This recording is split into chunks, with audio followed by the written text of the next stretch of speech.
What's going on, people? It is the 101st episode of the MMA Podcast, and we're ready to break it all down for you. We have Aljamain Sterling, UFC bantamweight, on for a second time. We had him on a few months back before his first UFC fight. He's now 2-0 in the UFC. We're going to chat with him a little bit. We also have a lot to break down. UFC 177, the rematch between TJ Dillashaw and Renan Barão, is this Saturday night in Sacramento, TJ Dillashaw's hometown.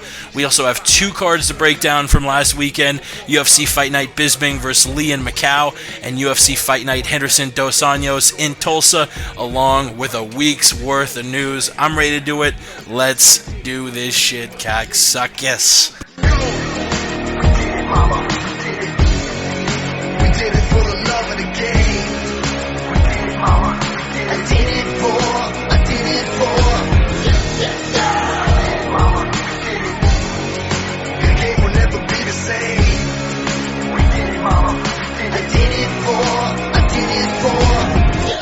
You're listening to the MMA Podcast!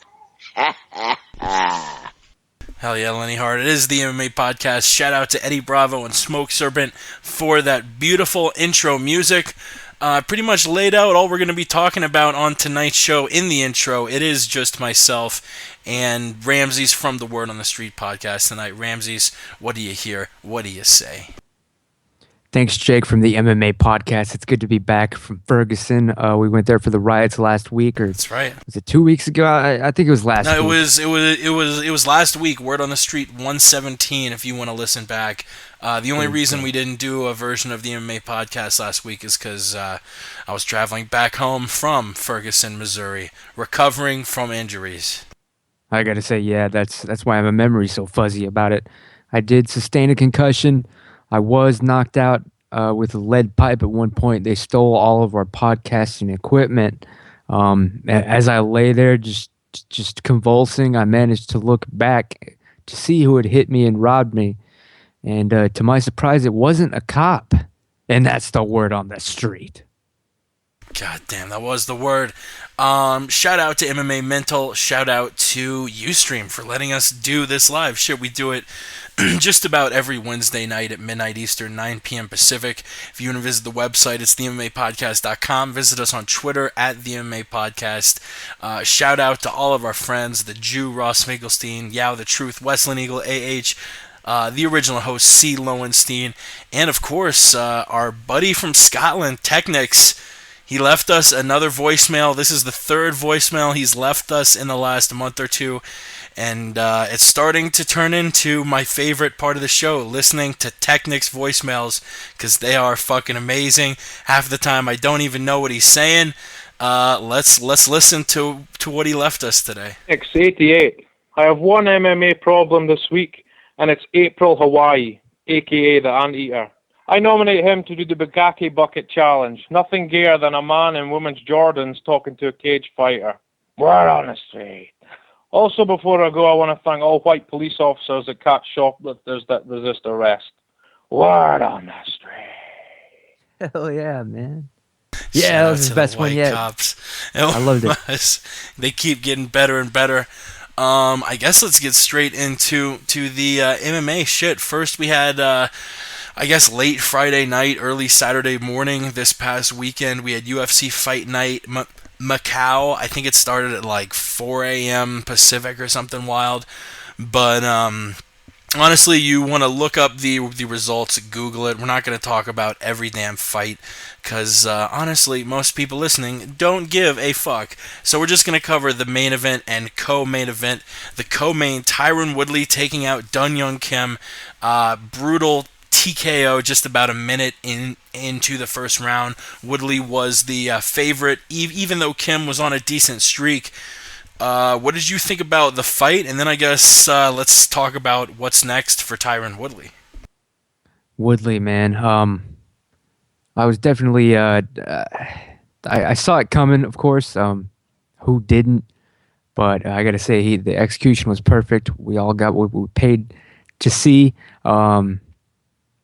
It was a little bit ballsy of the UFC to drop have a Yum Yum Kim just totally get outclassed, outworked, knocked out in front of his well, I guess he's not from there, but let's face it, that was his home country. All right, I don't care which one it was. All right, it was damn shame for the UFC to do that to those people. There are a lot of Yum Kim fans out there, but Tyron Woodley, man, he's definitely operating on level 10 right now. About to push into the 11s. I'm impressed. He did what he needed to do. He did it on foreign soil. This guy is a combat vet at this point, and I don't know. I still want to see what really would have happened with Condit though, if his knee hadn't exploded. But that's neither here nor there. I don't know. He's got to go for the title soon, probably in the next 2 fights. That's it. And this fight moves him up to number 3 in the UFC welterweight rankings. And looking at the rankings, to me at least, only one fight makes sense. Because he's currently number 3. He obviously isn't going to get a fight against Johnny till he gets another win or two. And Lawler will be fighting Johnny next. So Lawler seems out of the question. A fight against Rory, we already saw that fight just what, 2 months ago? So I don't think that would make any sense. The fight against Condit, we saw that fight, what, 6 months ago? He's fought Condit and Rory in 2014. So I don't think a fight against either of those guys makes sense.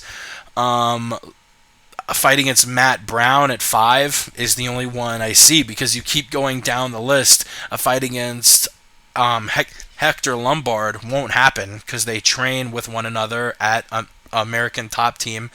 And honestly, he probably wouldn't fight Lawler either, because Lawler trains there too. Those 3 guys, Lawler, Woodley, and Lombard, are all training partners. And then going down the welterweight list, you have Maia, who's out indefinitely with a bone infection in his clavicle or something crazy. I hope he's fine. Ellenberger has been matched up against Kelvin. Safadine has been matched up against Rory. Kim, he obviously just beat. Gastelum, like I just said, is fighting Ellenberger. So to me, the only fight that makes sense is Woodley versus Brown. And both of these guys are trying to get back up in that title chat.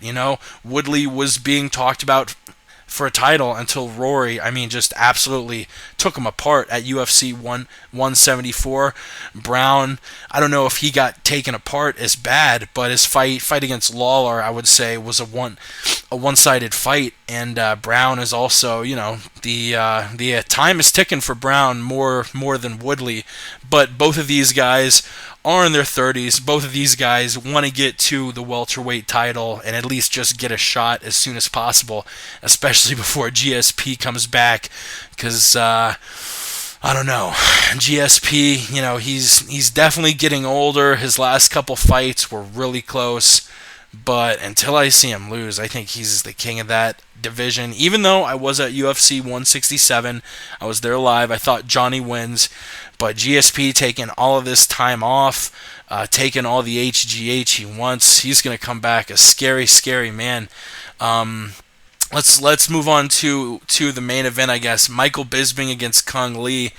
Lee was a pretty sizable underdog here. I think he was plus 250, but everyone was saying that Lee was probably going to win because Bisping had taken a lot of time off with an eye injury, came back and just, frankly, looked horrible against Tim Kennedy at the Tough Nations finale back in April. And Lee, these pictures came out of him like the week before the fight, looking like the fucking Hulk. This guy was super shredded up. He hadn't fought since November 2012 when he fought Rich Franklin and knocked him out cold. And the speculation was that Lee was just on all sorts of juice. He look up the picture, Kung Lee. Steroid, I don't know, Kung Lee jacked, but and he could have done it all clean, and I'm not saying he definitely roided up, and if he did it clean, hats off to him, because that motherfucker looked, incredibly jacked up. But I don't know how clean of a sport it really is. I don't think it's as clean as a lot of people would like to think. I actually asked Aljamain Sterling in in our chat, which we will be playing after we break down the cards, about what percentage of UFC fighters he thought was on the juice. And it'll be interesting to hear that. A little hook for you, a reason to stay tuned in. But Bisping seemed to be on the downslide. Lee looked like a fucking monster. I almost put a little bit of money down on Lee. I'm glad I didn't, because in the 4th round, Michael Bisping finished the fight with a beautiful combo, lands a knee, follows him up with a bunch of punches. Looked like the great Michael Bisping of old. It vaulted him back up into the top 10. I think he's number 8 now. But Mike Bisping looking real good against Kung. What did you think about the fight? I loved it. This fight, man. It was success. It was perfection. A lot of people don't know this. We try to keep it, on the DL here. But me and Mike Bisping are actually, but pretty tight. We're pretty close. We talk all the time. The night before the fight, me and Bisping were talking, and he just had a moment of clarity. He was just like, "What, man? Fuck this guy. He's just a bloody actor." And that was my Mike Bisping impression, people. I like it. But he came to the realization that Kung Lee was just a movie actor, and he looked in the fight to be an extra in one of his own movies. He was beaten so badly about the face, just battered. I almost thought it was special effects. All right, his face was falling apart like the movie, like Saw or Hostel, when he's blowtorching that girl's eyeball out. The first Hostel, not the second one, with the woman with the, what is it called, the whatever the Grim Reaper uses, the sickle. Yeah, the sickle. That scene was preposterous, but basically it was like they might as well have given Bisping a sickle. What he did to this poor man, Kung Lee, embarrassed another Asian man in front of his home crowd, his home country, even though he's not from there. Doesn't make a difference to me. Kung Lee, man, I think he's done. He's got to hang him up. He was juiced out of his mind, in the best shape of his life, and he was destroyed by the one-eyed man, and in the land of the blind, right? And you saw Kung Lee. Both of his eyes were just, it was, oh my God. They were both blind. It was a blind fight. It was like the movie Kickboxer. It was like Bisping had dipped his gloves in shards of broken glass before the fight began. That's what he did to his face. I loved it. I made money off of it. I called it. God bless you, Michael Bisping. And stay black. Yeah, his face was torn up after that. Really quickly, other winners on the card, just in case anyone. Get it? Zhang, Li Peng, Ning Guangyu, and Wang Sei, also big winners on the card. I want to get back to the main event, though. Michael Bisping really needed this win. I mean, with another loss, he would have been 2-4 in his last 6, just not on a very good streak. I mean, a loss could have made Mike hang the gloves up, because a lot of people were telling him to do that after the Kennedy fight. But he won. He's back in it. Who do you think he should fight next? A lot of people are saying Luke Rockhold, because the two have been exchanging tons of barbs over the Twitterverse. I have no problem with that if that's what Luke wants. Other fun fights, maybe a fight against CB Dalloway. He's really coming up. A fight against Gegard, that would be fun. I think Gegard has he's scheduled to fight Jacare actually in a rematch at Foxwoods. But a lot of interesting matchups. You could put the count in after this. What do you think about Mike's next fight? It's got to be Rockhold. Come on. Luke's out there getting in trouble apologizing today for manhandling a pair of tiger's testicles, for God's sake. What's that all about? I don't even want to know, man. I didn't even check up on this story. This one's just too, sometimes it's too ridiculous even for me sometimes. And this one I just didn't even want to know. I don't like Luke Rockhold. He wouldn't come on the show to defend himself and taking a dive against Vitor, in my opinion. But yeah, Bisping versus Rockhold, that's obviously next. It's the only fight that makes any damn sense. Yeah, it's time to do this. And it'll actually it'll put some asses in seats. That's why it is going to happen. That's my prediction. It is the word on the street. That's the damn word. We will move on. We will touch on the whole Dana White thing. It was an interesting note at UFC Macao. Dana White apparently removed one of the judges from the cage, which is definitely not allowed at all. That's a super conflict of interest. So we will touch on that a little bit later after we break shit down. But we got to keep breaking it down. We got to get to UFC Tulsa. Henderson versus Dos Anjos. This was a little bit thicker of a card, so I'll go ahead and let you know all of the results. Wilson Rees defeating Joby Sanchez in a flyweight bout, the only fight on UFC Fight Pass. 4 fights on Fox Sports 2 on the prelims. Ben Saunders training with Eddie Bravo. Eddie was actually in his corner with a really, really beautiful omoplata finish in the first round, that at welterweight. He was in the UFC for a while, left, came back after visiting Bellator, and the guys ready to tear it up. I mean, shit, he hadn't fought in the UFC since UFC 117, so it's nice to see him back in there. Matt Hobart defeating Aaron Phillips via decision at bantamweight. Beniel DeRush defeating Tony Martin via a pretty arm triangle choke in the second round. And Neil Magny, just a giant welterweight. The guy's got crazy reach for 170, defeating Alex Garcia via unanimous decision. Chaz Skelly, we're getting into the main card now on Fox Sports 1, defeating Tom Ninamaki via rear naked choke in the first round. James Vick over Valmer Lazaro via unanimous decision. Max Holloway defeating Clay Collard via TKO. Thales Lates, dude, talk about a guy who was in the UFC, had a bad streak, left, and came back strong. This is another guy.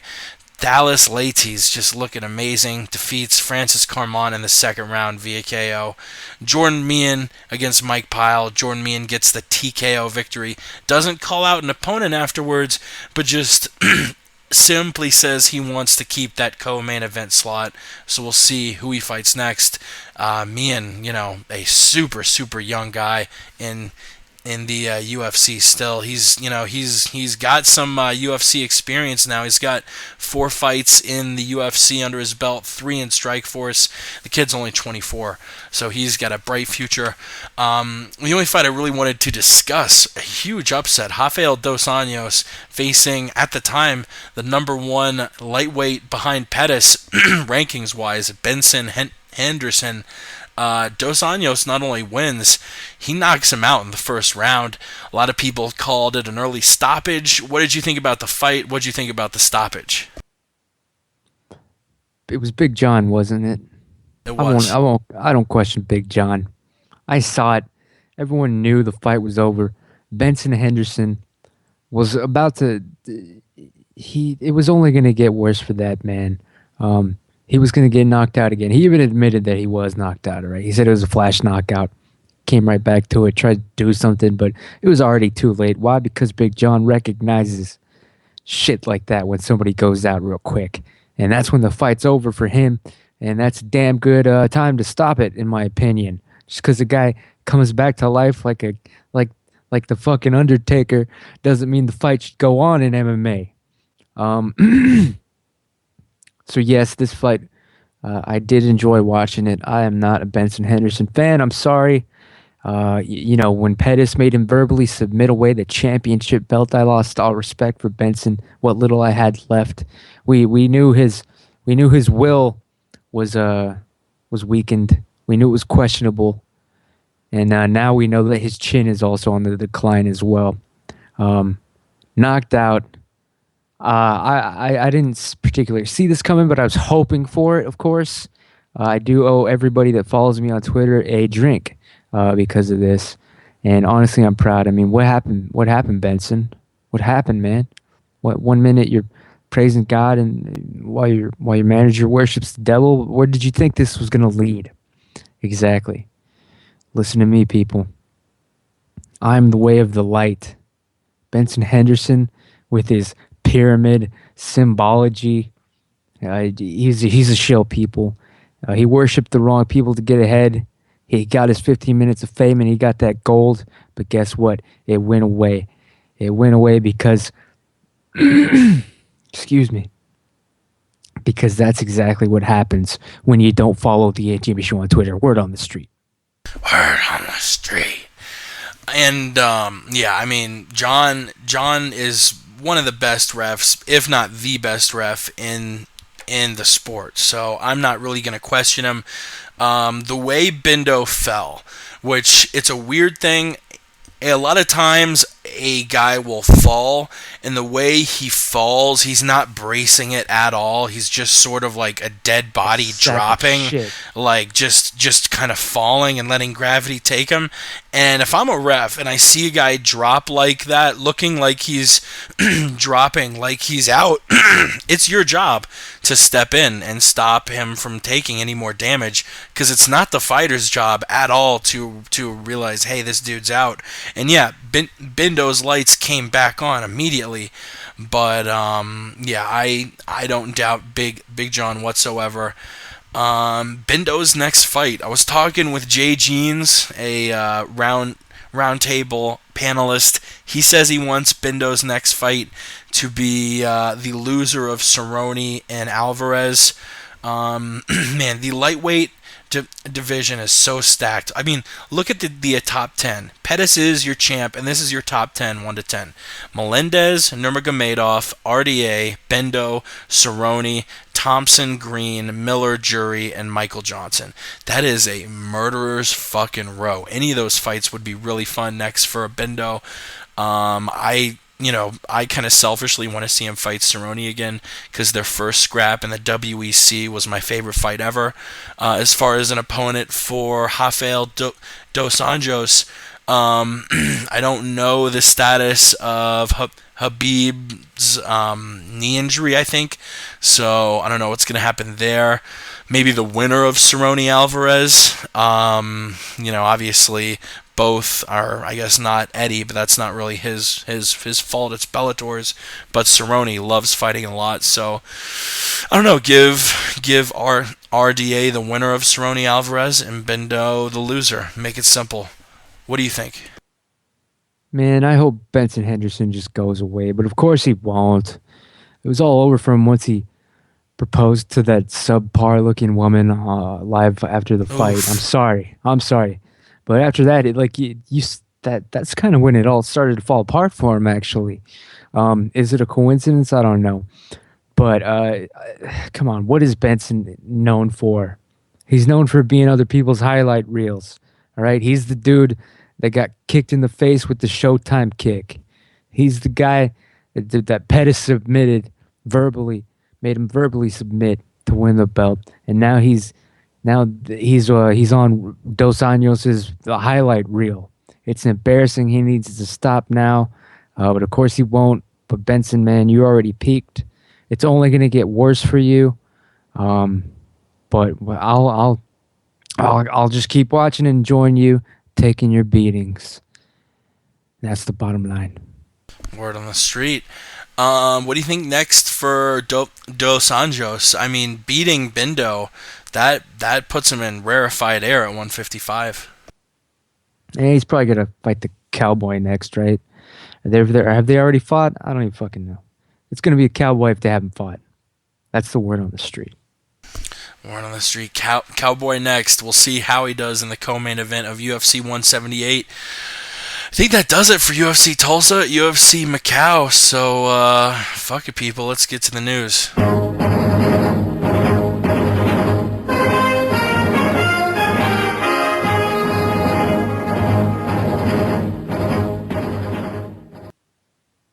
Did you see the scuffle between Jose Aldo and Chad Mendes?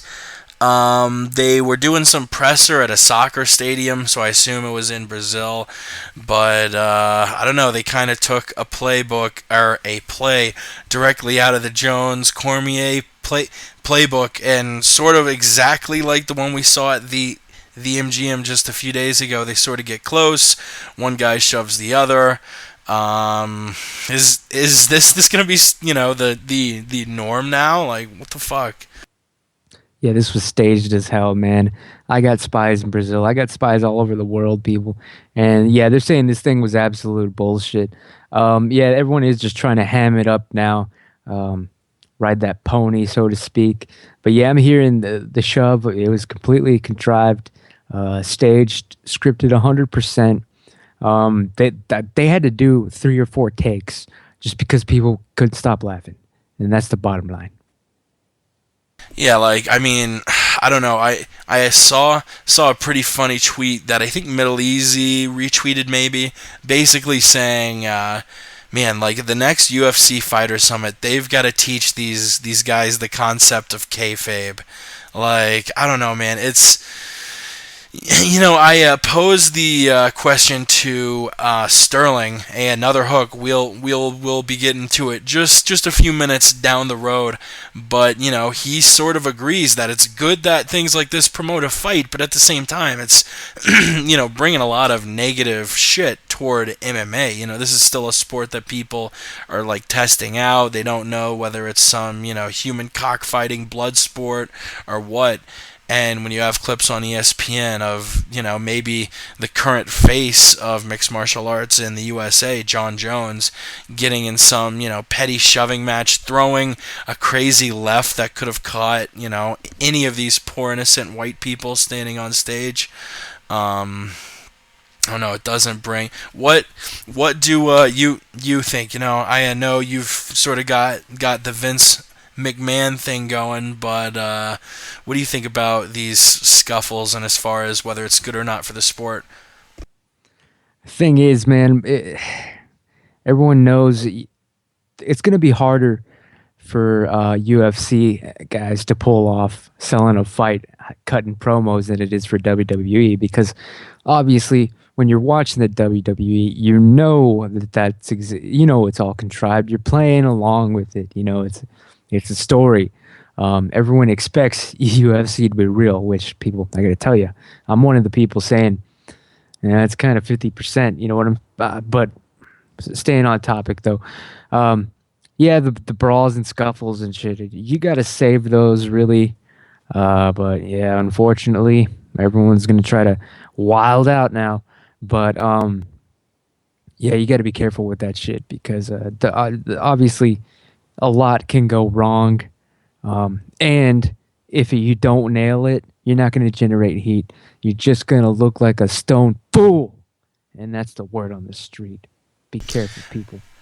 I'm still hearing a lot of debate between this. We played it 2 or 3 weeks ago, the clip that apparently they were off air, Jones and Cormier, and it is the clip where Jones says he'll literally kill Cormier if DC spat in his face or something. It started off with the epic line of "Are you still there, pussy?" It cracked me up, but I'm still hearing a lot of debate on whether or not that was real.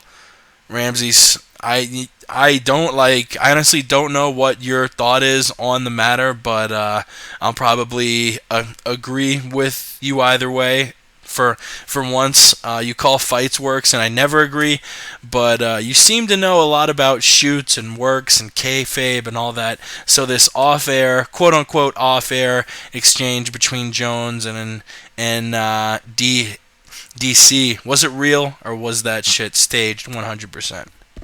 It was 95% legit. Okay, people. Really? Wow, you're usually quick to call shit at work. No, man, that was some real heat there. You could tell it was totally off the cuff. These people, just the way the awkward pauses, and they're not even, the kind of half-assed commenting to each other at first. Yeah, but I say 95% real because they still knew that they were in front of cameras talking to each other and that other people could hear. So of course, a little bit you're gonna put something on, but that's just what you do to any people in everyday life. You're never the real you to people. You're not. Except maybe if you got some stupid wife or something. I don't know anything about that, though. But yeah, I loved that exchange. I loved that it got leaked, of course, by the UFC. Damn, that was damn good. the heat they were building for this fight, only to see it backfire, which is what I was going to get at when the thing you want to watch out for when you're doing these little press conference shoves and brawls and scuffles and this fake shit. You got to be careful with it, because guess what? John Jones was injured during that fucking scuffle, and that's why the fight got put off. Yes, I did see it. It was pretty obvious the man was hurt in extreme pain, and really quickly, like, we joke around a lot, and a lot of the work shit is, sort of, it might be serious for some fights, it might just be us joking around for other fights, but when it comes to, like, people getting hurt, it's like I'll be watching the fight, and your quote-unquote MMA media people are just blathering on about, like, Housewives of Orange County, and you'll actually spot shit like, oh wow, it looks like so-and-so just shook his right hand after a punch. I think he broke his right hand. Or he seems to be favoring his left leg some. It looks like that right ankle might be a little tweaked. Like, all joking and all fun aside, you're really good about spotting shit, especially during fights. And after the scuffle, you started talking about Jones' ankle. And I just thought, like, honestly, I thought you were just kind of joking around. It was sort of a parody of like, oh look, he got injured during a fight and he's sort of limping around. I didn't take it seriously, but literally right after the brawl, you started talking about Jones' ankle, and what, like a week and a half after that, the fight gets postponed because Jones' ankle. Yep, they were hoping this thing would just heal up real quick and that it wasn't serious, but of course it was. I don't think it was, though. I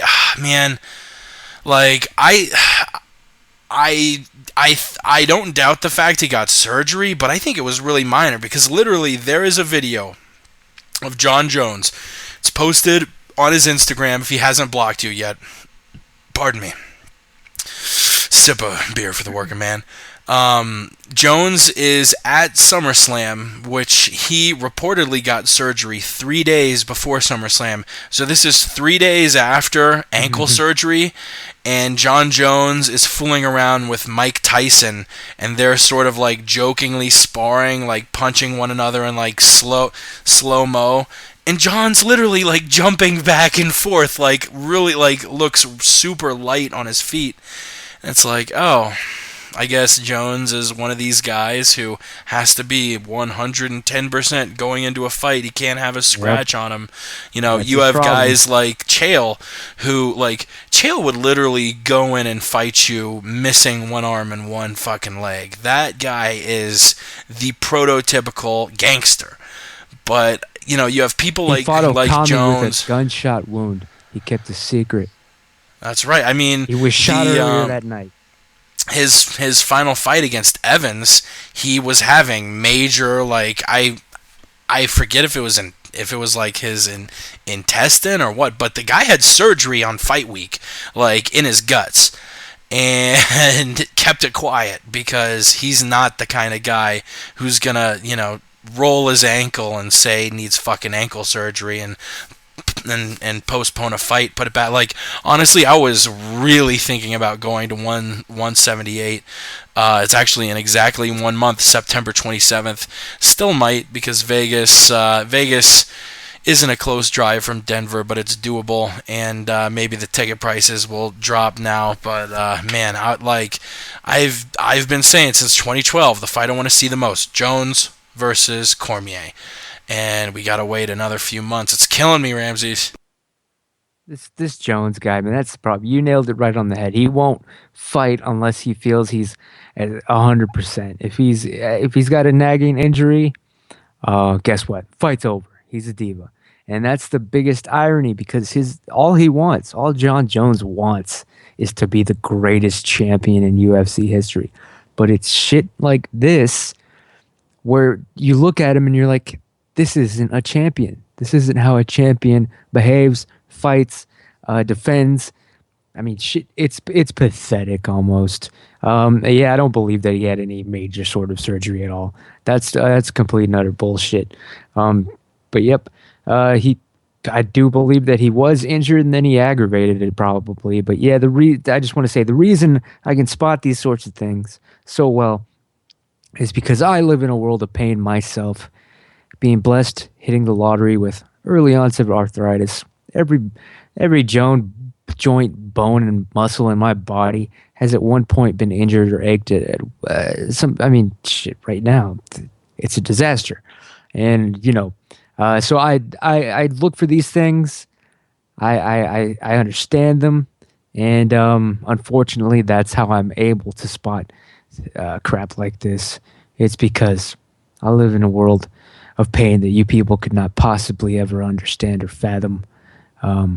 Unless, of course, your life is worse than mine, which is 95% of the other people on this planet. But, we're all Americans here. And that's why I've got to say, God bless the MMA podcast. God bless you, Jake.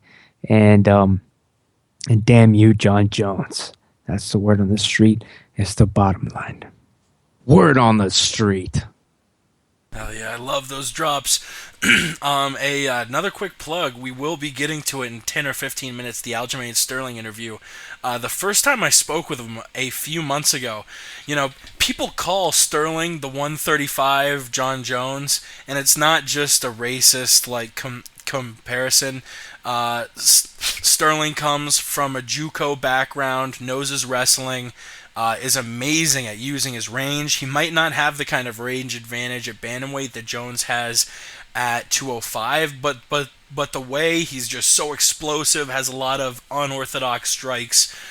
People, call him the bantamweight John Jones. And it's funny, Sterling actually used to train with John Jones and was buddies with him and came up with Team Bomb Squad, which Jones also came up in.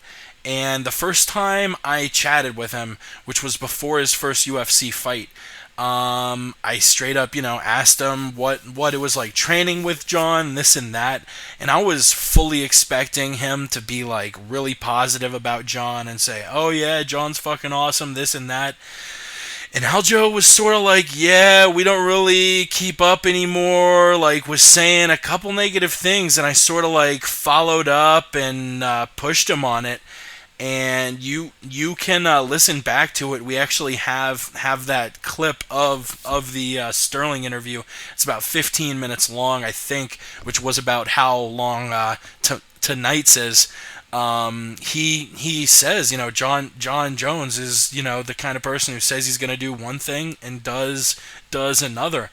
And Ross, our friend, the Jew, he works at Power MMA. He's gotten a chance to meet these guys, and by all accounts, Sterling is a really nice guy. A really respectful guy, a hard worker. And man, it's if it was just one or two people talking shit about Jones, it'd be like, all right, maybe these people are just sort of, maybe not jealous, but just, not all about all of the fame and success Jones has gotten. But it seems like just about everybody who comes in contact with this dude thinks he's an asshole. And that'll end the John Jones rant for tonight. We have a lot more to break down. We got to talk about that Dana White judging thing. That was fucking crazy. But first, let's get to the 10 solid seconds of sports, the segment where I break down all sports that's not MMA. But keep it at 10 seconds. Let's do it. Football, it's back, baby. Tomorrow night, South Carolina versus Texas A&M. And a week after that, Seattle versus Green Bay. I don't even need to rush, people. Football is back. Football is back. Yes. Touchdown. Whatever they're called. Gators. All right. Dana White, man. This was just fucking weird. All right. So Dana White removes a judge from the cage. I'm looking up the story now because I'm not sure what the exact circumstance was, whether it was mid-fight or after the fight. Are you aware of exactly what happened? Yes, I am. It was after the second. Yeah, it was after the second. I'll smoke a pot for the working man. Yeah, me too, man. I'm loading one up for me, man. Yeah, it was after the second bout that Judge Howard Hughes had. Was his name really Howard Hughes? It was. It was Judge Howard Hughes. And he rendered a few decisions that just seemed outrageous to Uncle Dana. So Dana White, was like, all right, look, you tell Howard Hughes to get on his fucking ridiculous giant plane and go wash his fucking hands of his job, because I'm taking him out of here. All right, the fourth wall came down, people. It came down in Chinatown. All right, we saw what really goes on. Dana White does have the power to just remove judges at will. I'm sorry, people, believe it. If technically Iraq was a democracy too under Saddam Hussein. They had free and open elections, quote unquote. All right, you know what I'm saying here, people? This is why it's even more ridiculous to me when people say I'm a fool for having conspiracy theories about fights being rigged and set up and matched this way and that. Little guarantees here and there set into place in case it does go to a decision. This opens up all those questions, of course, but I've already accepted this for a long time. I just can't believe there was any sort of outrage at all. Usually the media is supposed to look the other way here. I don't know why they didn't. Dana's not going to be happy about that.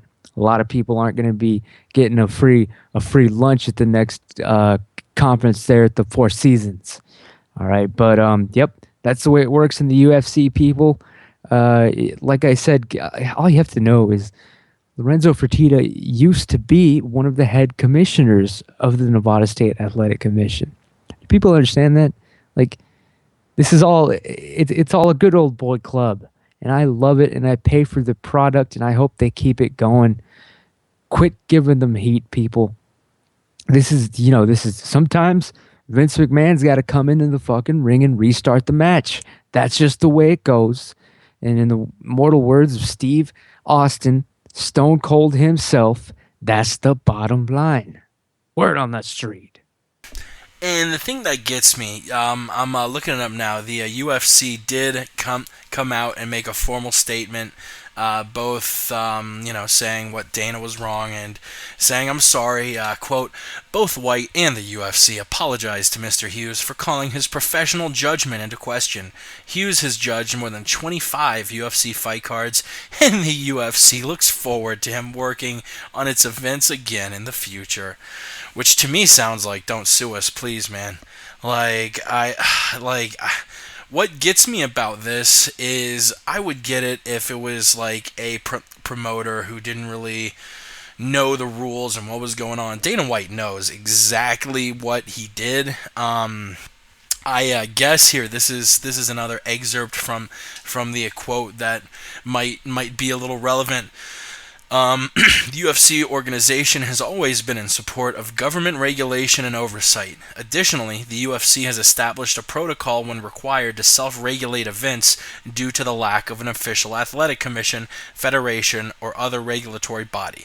In those instances where the UFC holds events in locations without a regulatory body, the UFC's protocol dictates that the organization's internal regulators will handle all commission functions independently and without interference by company executives or employees. Dana messing it with that was obviously a breach. Man, and it's funny because Dana White, it seems like the most vitriol he gives out is to the conspiracy theory people. Be like, oh, they don't know what the fuck they're talking. He's really hard against the people who call fights works. But then he's going to go and, switch out a judge on his own. Come on, dude. I love it, man. He needs to accept the fact that he is the Lex Luthor of MMA. He is the Vince McMahon of mixed martial arts. I love this, in fact. He was in China just trying to impress his Chinese overlord friends. That's how they do things over there. And that's how he did things that night. And yeah, this apology, I didn't see him apologize. Did you? Where's that video? No. Where's that audio? But yeah, that tells you all you need to know. And I say God bless him. I hope he cuts the bullshit more, actually. I hope we see more of this. Just let people know what the real deal is. They got to know that Vince is going to be involved sometimes. And at least Dana ain't out there actually rigging UFC fights where he's taking on people like Rashad or something. All right? All right, he's not going full Vince on us.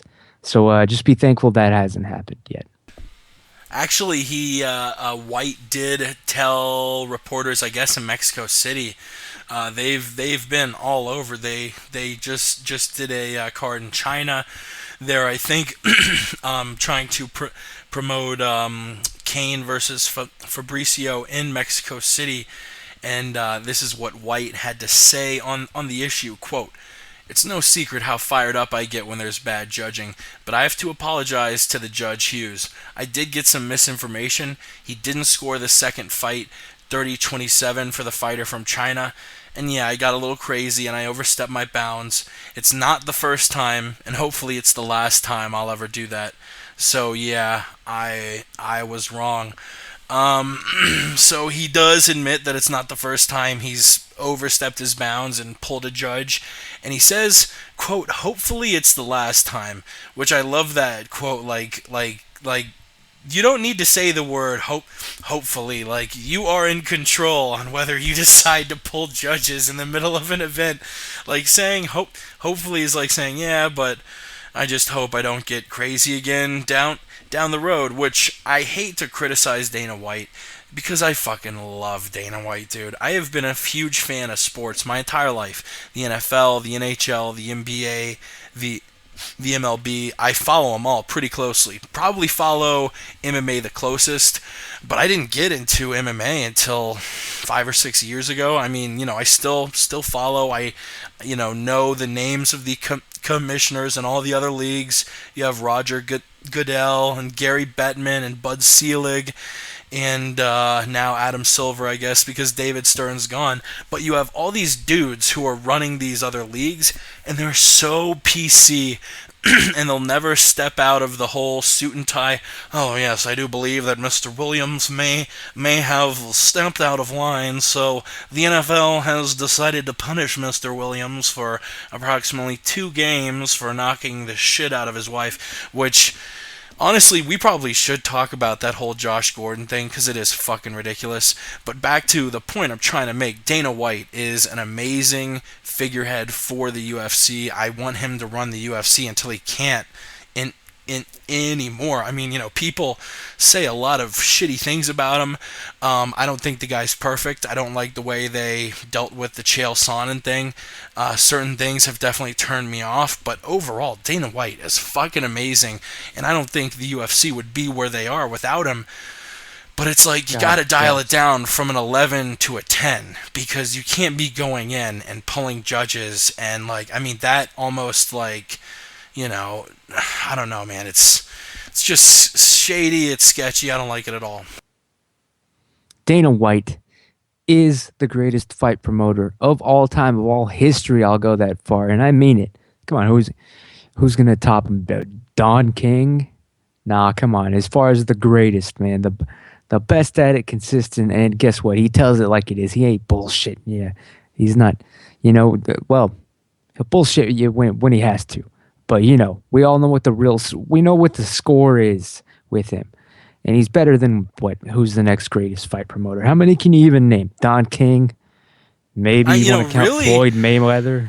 Really, you think of a fight promoter and you just think of really horrible, scummy people, which that is sort of a segue to our next topic, where GQ just called him scummy, but we'll save that for 1 second because we are going to talk about whether or not that was merited. But going back, I mean, Dana White, as far as the pantheon of fight promoters, yeah, they might underpay guys on lower tiers of a card, but it isn't like he's screwing them over. These fighters are signing contracts and agreeing to what they're fighting for.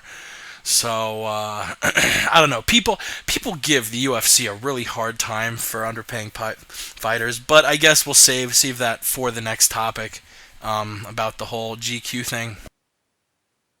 Yeah, man. He's Dana White has actually helped more fighters than he's ever hurt, and the ones that he has hurt, they did it to themselves when you actually look at it. All right, if you're making Dana money, He is nothing but one of the best bosses you could ever hope to have. He'll work with you. He'll get you to where you need to be because it's in his best interest. He's not out to nickel and dime people like Don King used to do, charging Mike Tyson $3,000 for towels every day. You don't see that. Dana White is a giving person. He tries to. I mean, Jesus, man, the fighter insurance. People just don't even recognize what a obstacle that is, or what an ordeal, how big that is for people to have in the UFC.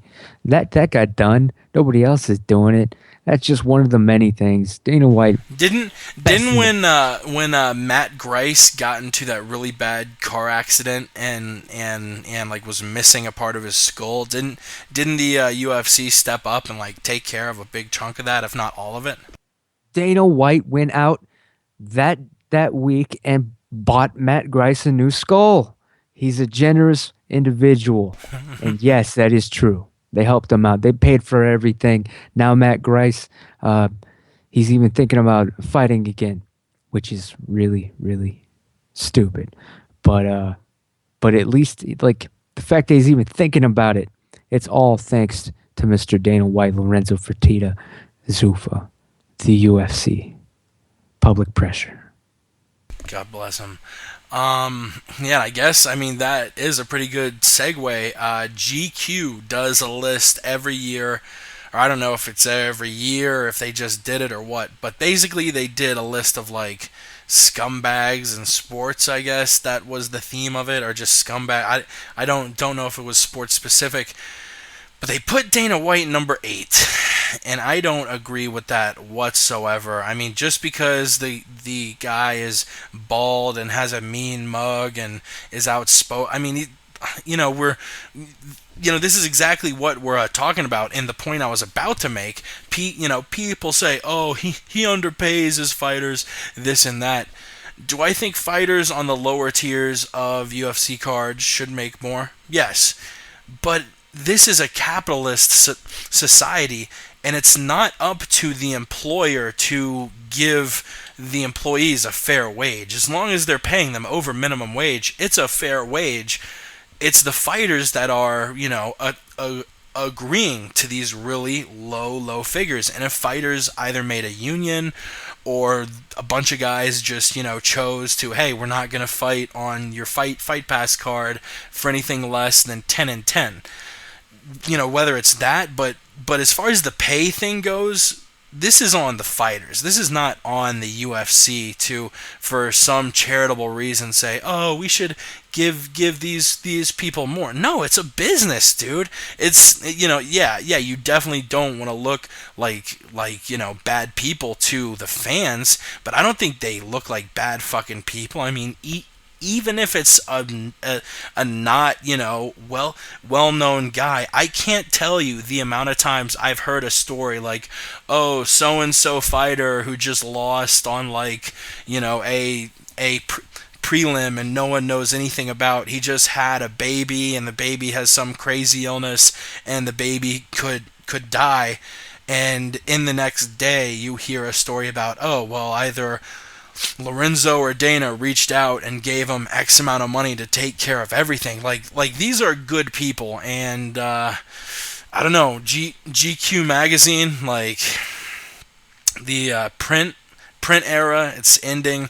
Just go out of business, man. Kill yourselves. Yeah, I have to agree, man. Gentleman's Quarterly magazine is nothing but a closet magazine, all right? It's a closet mag. You know what I'm saying?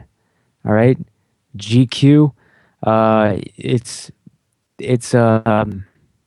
the refuge for, and not that there's anything wrong with being a flaming homosexual, but I'm just saying, word on the street is that the real name, it's Gay Queers magazine. All right, and them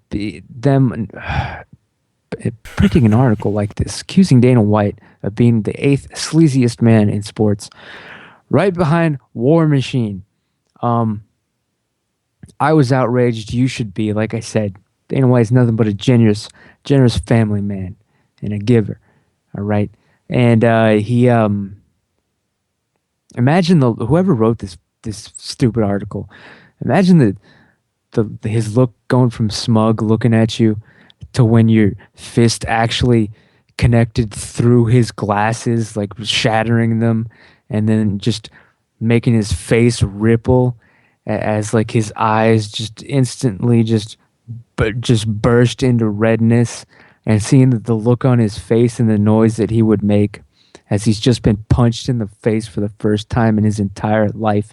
Can you imagine that, gentleman? And what's so gentlemanly about having an article with the subject line just calling people sleazeballs? There's nothing gentlemanly about that. Boycott the magazine. If you got something against gay people, now's the time to ramp it up. Word on the street. Word on the street, sip a beer for the working man. Enough about all this Dana White madness. We got a lot more to break down. We're going to talk about Brian Stan's comments on Kung Lee. The whole thing going on with Alex Gustafsson now. He was lined up for a rematch against John Jones. He had to back out. Cormier stepped in, and now Rumble Johnson's calling Gus out. So is Gus's next fight going to be against John Jones, or is it going to be against Cormier? Is it going to be against Rumble Johnson? We'll talk about that. We'll give you our beatdown of the month, where we give you the biggest beatdown of August. Break down Kelvin versus Ellenberger. I do, just for a minute or two, want to talk about the Josh Gordon thing, which is this NFL player literally tests like 0.01 nanometers above the threshold for pot. Gets suspended for an entire season, 16 games. Not only can he not play, he can't even show up at the team facilities and see his teammates and shit and be in the locker room. This all for smoking weed, while Baltimore Raven running back Ray Rice only suspended 2 games, 2 compared to 16 in a year-long suspension. Ray Rice getting a 2-game suspension for knocking his fiancée out cold in an elevator at a casino and literally dragging her limp body out of the elevator. Some really horrible shit. We're going to talk about that double standard just for a hot second. But it is time for the interview with Aljamain Sterling. Usually we pre-record these and do them all in one bunch, but actually we had to do the first half of this Monday morning, and then Comcast and my internet completely shit out, and we did the second half this morning. But it was a fun chat with the young future UFC bantamweight champion Aljamain Sterling. Listen into this one. It was a good one. All right, we got Aljamain Sterling on the line. Thank you so much for joining us. How are you doing, man? Doing good, not too bad. Word. You starting to get into that training camp for Mitch Gagnon? Actually, there's some stuff that came up with that, so I'm not really sure what's happening with the fight right now. Oh wow! Up in the air. Oh wow! Are you still training like there is a big fight coming up, or are you sort of cooling your jets until you figure out exactly what's going on? Kind of cooling it a little bit. Just taking my foot off the gas for a little bit, just to everything settles and trying to figure everything out. All right. I hope all that works out well.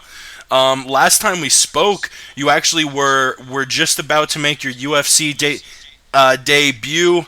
You're now 2-0 in the big show. Has anything changed as far as the way you approach or prepare for a fight? No, not really. I mean, it's the same mindset, trying to improve in every single aspect that I can, especially with my striking. I mean, with my last fight, obviously, those who really study the sport and watch what's really happening, they can kind of see that I didn't really throw too many punches standing up. And it's more so because of the game plan and kind of that comfort level with the little gloves. With boxing gloves, I'm 100% fine with letting my hands go, but I'm still a little hesitant with pulling the trigger when with those 4 ounces. So just a little mental things and just trying to tighten those things up so I can get more comfortable in there. Yeah, you're. I'm assuming you're talking about not really swinging as hard as possible with 4-ounce gloves because of the possibility of broken hands, broken fingers. I actually read recently that Bellator is using different gloves, sort of the curved Pride gloves, and that not only has cut down on eye pokes, but has cut down on hands being broken. Would you like the UFC to adopt the gloves that they're using over in Bellator? Yeah, I mean, I've heard about it. I haven't actually tried them on yet, so I wouldn't know exactly how much of a difference they make or how exactly they feel.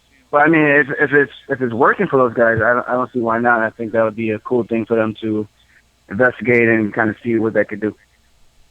True. I want to go back to your first UFC fight against Cody Gibson. I think the last interview was just a few weeks before that fight.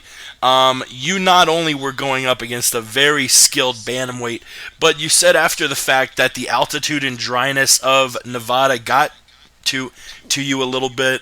Sort of explain to us what happened that night.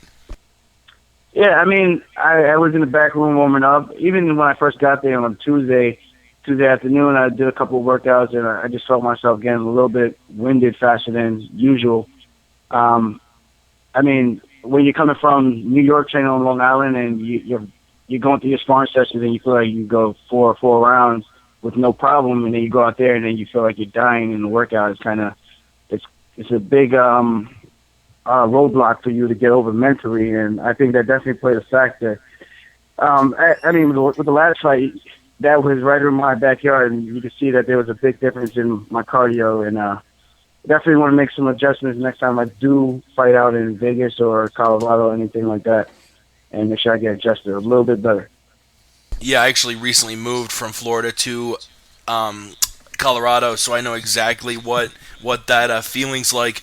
If you have to fight in Vegas again, do you have sort of a plan on what you'll do differently to avoid that? Yeah, Sarah and I already spoke about it and Ray, and we're just going to go out a little bit earlier, probably 2 weeks earlier, and kind of just get the body adjusted a little bit better and go from there. And they got some guys they can set me up with. And it's the last 2 weeks of camp, so it's not much. It won't be anything taken away from my training at all. All right. Last month, you earned your first UFC finish against Hugo Viana in Atlantic City. Explain the rush of finishing your first fight in the big show.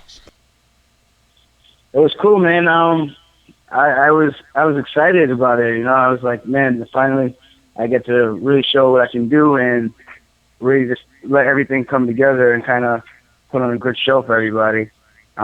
With the first fight, the debut wasn't that good. I mean, it was an exciting back and forth fight, but it definitely wasn't the type of pace and type of style that I normally bring to the octagon. But I think this one definitely put a lot of people on notice that, you know, I'm a scary guy on the ground to roll with, and even standing up, I'm kind of tricky to figure out. So I'm excited to see what's the next step and see how I do the next time I get out there.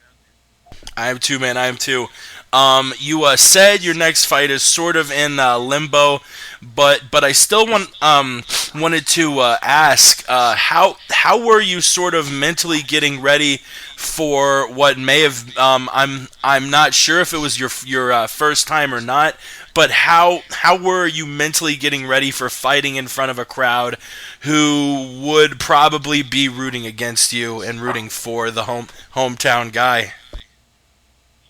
I mean, my first fight back from surgery, I fought the hometown boy, Joe Roberts, in his hometown. So it's you know, it's a little bit, it plays a little bit of a factor, but at the end of the day, once you get in there, you don't really hear any of that. You kind of zone out.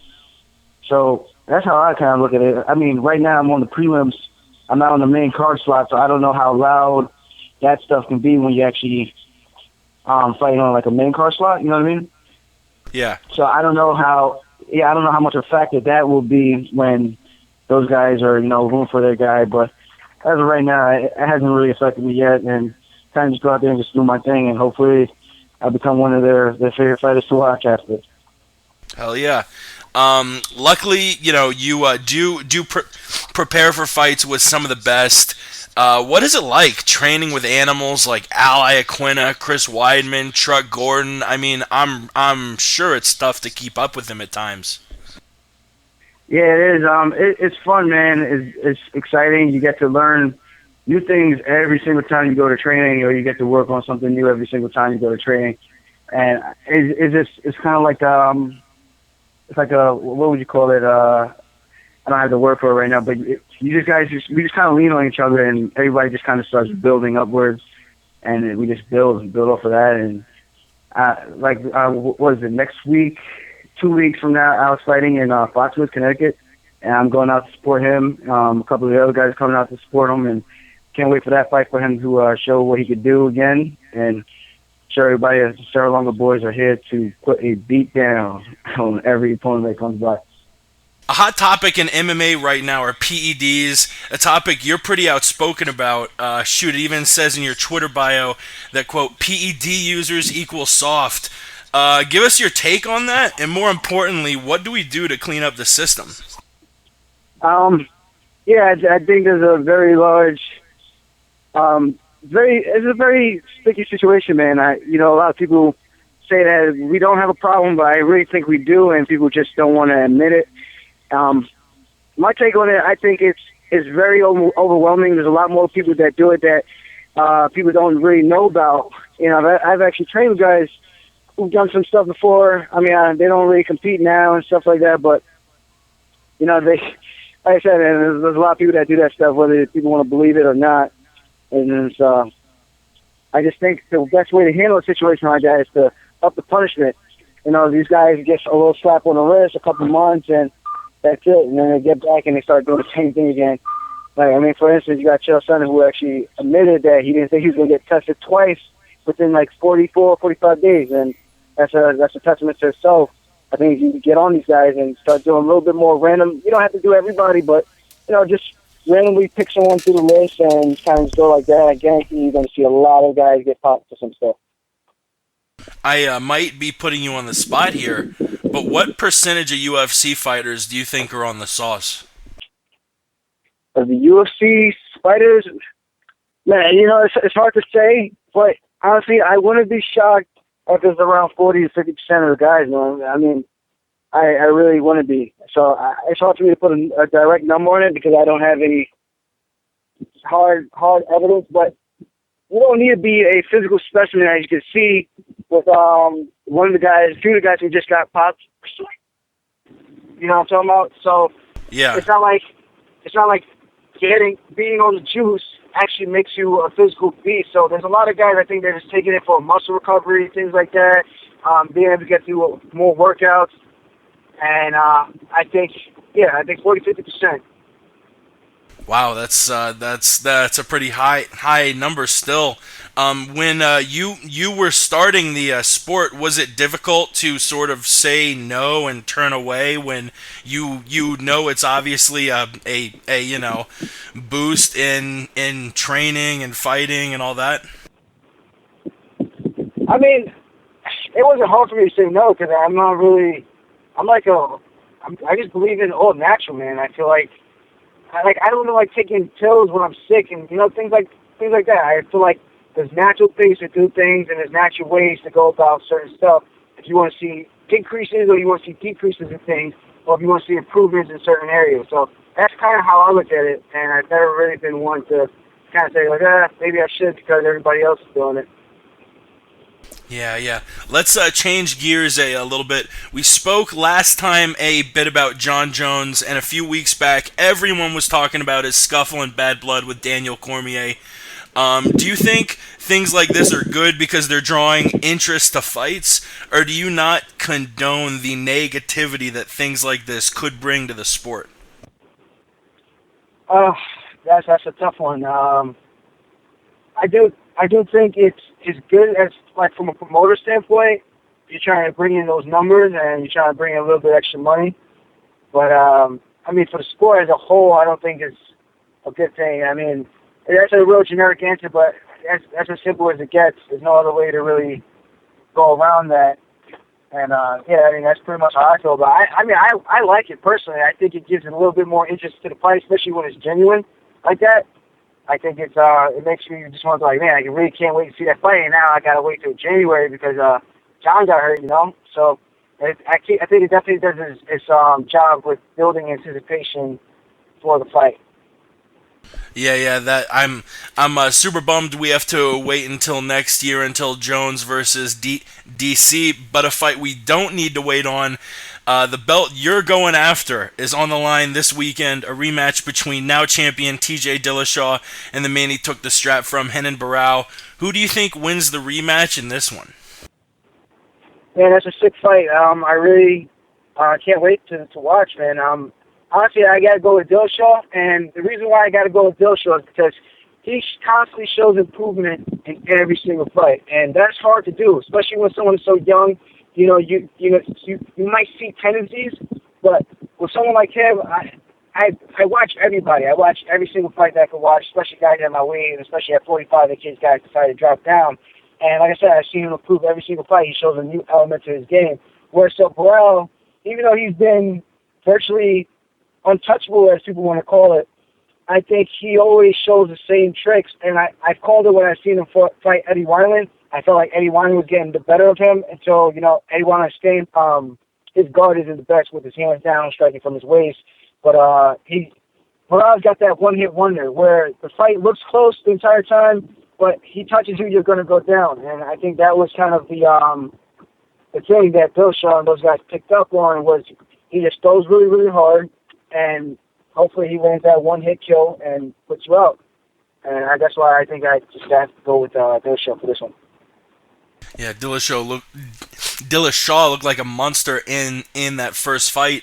I know I'm putting you on the spot again here, but how long do you think it takes until we see you raising that bantamweight strap, man? Man, it's really hard to tell. Time will tell. I guess maybe after 3 more fights, who knows? If I put on a good enough show, a lot of people want to see me fight, and especially if I feel like I'm ready. If I feel like I'm ready, I'm going to definitely ask for what I feel like I deserve. But, yeah, I think maybe after 3 more fights, I want to make sure that confidence keeps building and I keep improving in every single area. And when I'm ready to go, I let my voice be heard. I like it. Final question. I see you on the IG going crazy about the yellow bag, those peanut M&Ms. I might need to put my sports marketing degree to work and try and hook you up with a sponsorship. I've got to ask, would you be willing to fight for free one time for a lifetime supply of that yellow bag? Oh, man. That's a tough one. One time, yeah, I mean, I think I could do one time. You know, my reasoning is because I used to fight for 250 and 250, so I guess one time wouldn't be bad, especially when I'm going to get a lifetime supply of M&Ms. I could probably make up for it by selling them off the market or something. Aljamain Sterling, always keeping it funky. You're a pleasure to have on, and I know we'll have you back on sometime down the road. Any sponsors or plugs you'd like to get out there before we let you go? Just my team, Team Cerro Lungo. That's it. That's right. Team Cerro Lungo, they're taking the UFC over division by division. Thanks again, man. You have a bright future, and I really can't wait to see you succeed even more in the UFC. Take it easy, man. Thanks, brother. You too. Peace. And there he goes. Bantamweight Aljamain Sterling. Fun interview. Ramses, did you stay on and listen, or did you pop off and drink tremendous amounts of alcohol, smoke tremendous amounts of drugs, inject tremendous amounts of TRT and heroin? Yes, Brother Jake. I did actually do all the above, and I did listen to every word of that interview with Mr. Aljamain Sterling. He's a fun guy.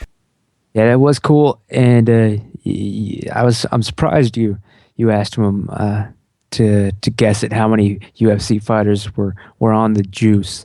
I'm surprised, Jake. Good for you. And he did go as far as to say 50% because he knew that 51% is when you start getting into trouble. Word on the street. That was the best part of the interview, man. Definitely cool guys. Sounds like he's got his head still on his damn shoulders. Good interview, man. God bless everybody. And the Jew, Ross Finkelstein, is the one who made me aware of Aljamain Sterling. Just actually a couple weeks before we had him on the first time, I watched his highlight reel, and I was like, damn, like, I think we actually had him on before the UFC signed him. It wasn't just before his first fight. And I was blowing up Dana White and Lorenzo and Shelby and all of them, telling the UFC to sign him. And he's definitely made his mark. He's 2-0 so far. We wish him the best. He fights out of the same camp as our buddy, the Jew, has interned at. Honestly, Ross had a lot of stories about, like, power MMA and this and that, and I was like, yeah. Like, I mean, I thought he was definitely working there, but he'd talk about, like, joking around with Longo and this and that, and I was like, yeah, I'm sure you and Ray are best buddies, whatever.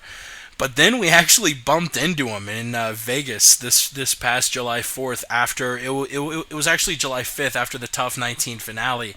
Alan Ross and I were walking around the casino, bumped into Ray, and sure enough, Ray sees Ross. Immediately his eyes light up, and he is like, "Hey, it's Ross Finkelstein, get over here!" You know, I mean, he was super nice. First thing he does is ask Alan and I whether we've heard Ross play the guitar, because man, the Fink can strum a tune.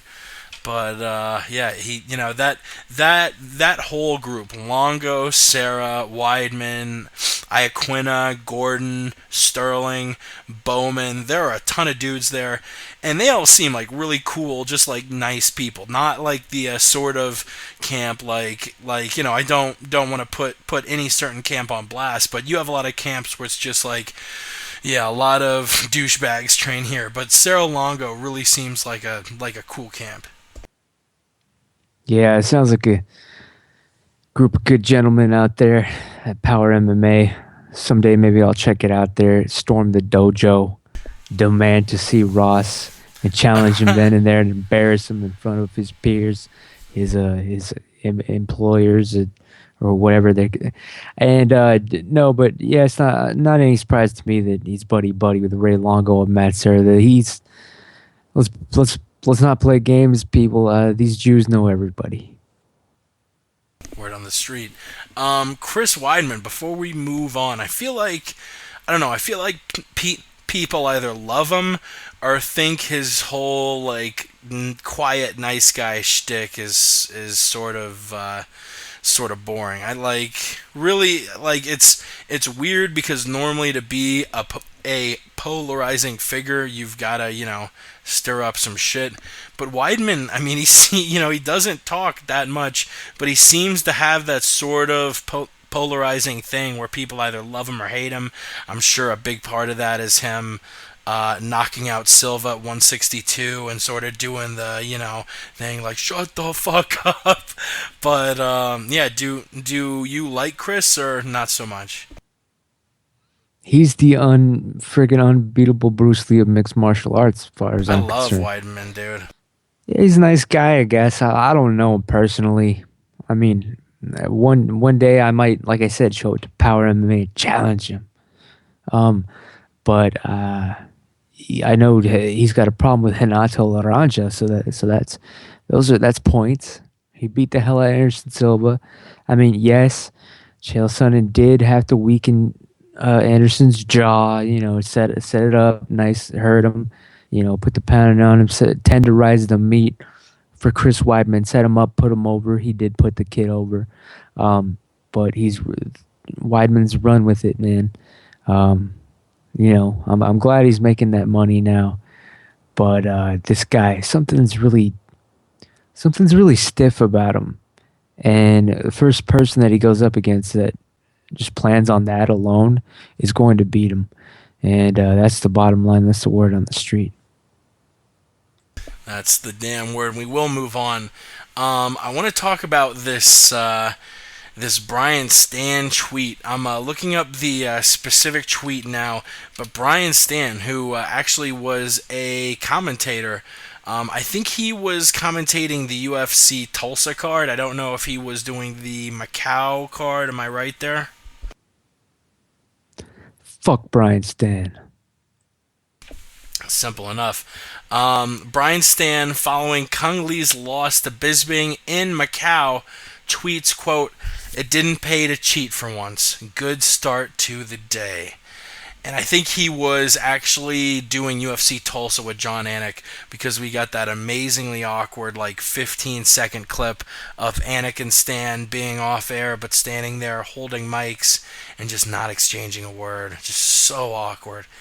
But yeah, Brian Stan pretty much like indirectly accusing Kung Lee of taking steroids, saying that seeing him lose was a good start to the day, because he assumes he's all roided up.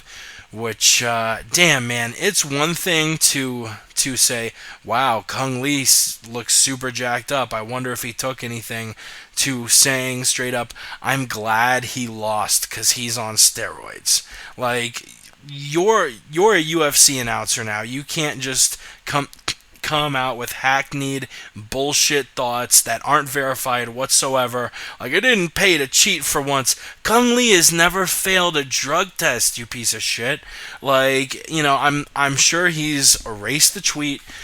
This is the same guy, Brian Stan, who I think the day that his good buddy Sonnen got axed, he had no reason to bury Chael, and just some random fan tweets, "Oh, Chael, blah blah blah," and he says, you know, something like, "Oh, Chael, no way, like I totally agree, Chael's in the wrong." Like, just this guy, you know, I definitely think that what he did in the army was admirable as shit, and I think as a human, like, you know, maybe you've done a lot of, you know, shit that had a lot of valor and bravery, whatever.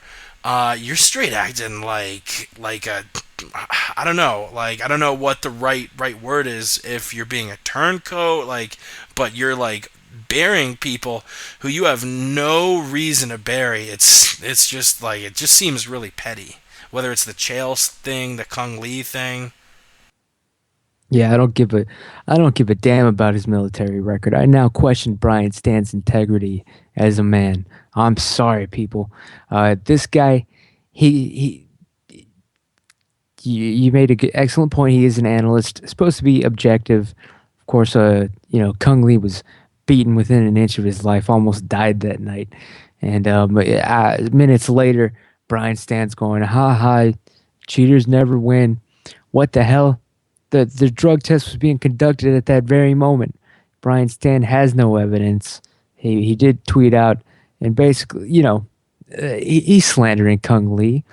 Sure, he didn't name him, but we all know what the hell that was. Brian Stan knows what the hell that was. That tells you who he is. That's how he thinks. He's thinking, ha ha. All right, he is a backstabber, in my opinion.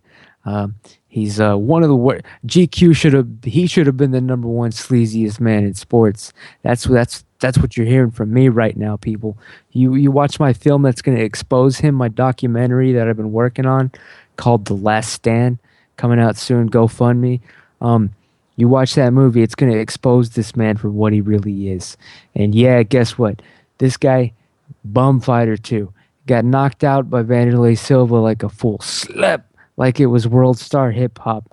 Chael got beat his ass too. And look, honestly, I resent the fact that Chael let go of the choke. It was the biggest mistake he ever made in his life. You should have never let go, Chael. And that is the bottom line, because that is the word on the street. And actually, right after the tweet, I saw it, and I tweeted back at him, at Brian Stan. "Disappointed in your comments on Kung Lee. Why so quick to throw mud on other fighters?" And I actually got a almost immediate response from the most infamous man on Twitter, my friend Front Row Brian, who responded, "Jealousy. Kung makes $350,000 to $400,000 a fight and has extended his career into his 40s. Do you think this is just a jealousy issue, and when Brian Stan sees somebody who he feels has earned more than him unjustly, because I'm sure Brian Stan, I've never met the guy, so I hate to throw mud and make assumptions like he did to Kung Lee, but the guy just seems like one of these people who doesn't think his shit stinks.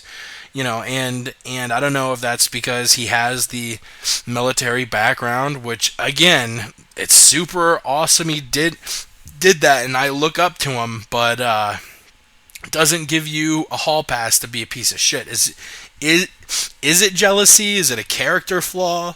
Like, this dude is he's a weak individual, only looking to further himself. I'm sorry. He was smelling for blood in the water as soon as they fired Chael. He just, for some reason, I don't know if he's racist or something against Asians. I don't know why he went after Kung Lee. All right. And he's acting like he didn't juice too. Come on, Brian. Give me a damn break here. I don't even believe him for 1 minute. He's going to be exposed like when Patrick Swayze is exposed in the movie Donnie Darko as having a kiddie porn dungeon. He's supposed to be a motivational speaker. Brian Stan, they say he's a hero, but guess what? I won't even go into it because I know how people get, but I'm hearing even that is a little bit questionable. John Kerry style, George W. Bush style. That's all I'm willing to say about that because the heat is on, people. The heat is on. But it's on you too, Stan. Apologize now for what you did. The test results aren't in. You're waiting to be vindicated. But guess what? No matter what, you're wrong. You did it all wrong, and this is the gotcha moment, and now you're caught. Gotcha, you son of a bitch. Apologize now. It's the least you can do. And honestly, Chael, why'd you let go of the choke, man? Why'd you let go? Word on the street. Should have held that shit forever. And actually, that Brian Stan back and forth where I tweeted at him is a awesome chance for me to roll out the new segment we've been doing the last few weeks, Blocked, where I read a tweet of somebody who I've recently blocked. Alright, this week's Blocked. It came after I tweeted Brian Stan, and it actually was a pretty innocent tweet, just saying, Brian Stan, disappointed in your comments on Kung Lee, why so quick to throw mud on other fighters? And I got a response. Once again, I'm not going to give this guy's Twitter name out because I don't want anyone to go after this poor dude, but this guy tweets at me, quote, Stan is twice the man you'll ever be, you motherfucking dick-riding faggot. Who the hell's that, like Ben Stan, his brother or something? Probably, man. I don't know. I see a lot of people get like horrible tweets thrown at them, and they come back at them hard. I mean, fucking Dana White, the Jew, Ross Finkelstein. They will go after people on Twitter. I just laugh at it. I mean, he calls me, quote, a motherfucking dick-riding faggot. I don't know whose dick he's referring to here. Like, is it Kung's? Because, I honestly was rooting for Bisping in the fight. I just thought it was weird for him to basically indirectly accuse someone who's never tested positive of taking steroids, and he's, a company guy. I don't know. People, if people are throwing shit at you on Twitter, just smile, because it's all silliness. It's just the internet, and you always got that block button. And I love that drop, too. Shout out to the Jim Rome Show. One, I like that. Yeah, man. And we actually, you know what? I wasn't planning on it tonight, but in a couple minutes, let's break out the Fancy Boy of the Week, because our boy Mystery Meds just tweeted us his Fancy Boy. And, yeah, fuck it, man. Let's break down this Gus shit and then get to our Fancy Boy of the Week. Not the Judge shit, but this Gus shit. Alexander Gustafsson was supposed to fight John Jones, pulls out with a knee injury. Cormier takes his spot. Now Gus apparently was going to wait for a rematch that, he did earn, but now Rumble Johnson's calling him out. My buddy Hunter the Eagles' brother who went to Vegas with him. I actually was talking with him about it earlier, and Hunter said he was going to be like super, super, super pissed off because he is a Gus fan, and Gus apparently earned the rematch against Jones, and now he might not get that rematch. He was usurped by Cormier. Gus has been very outspoken about the fact how Cormier sort of has earned this fight with all the bad blood and the shoving and the shit talking.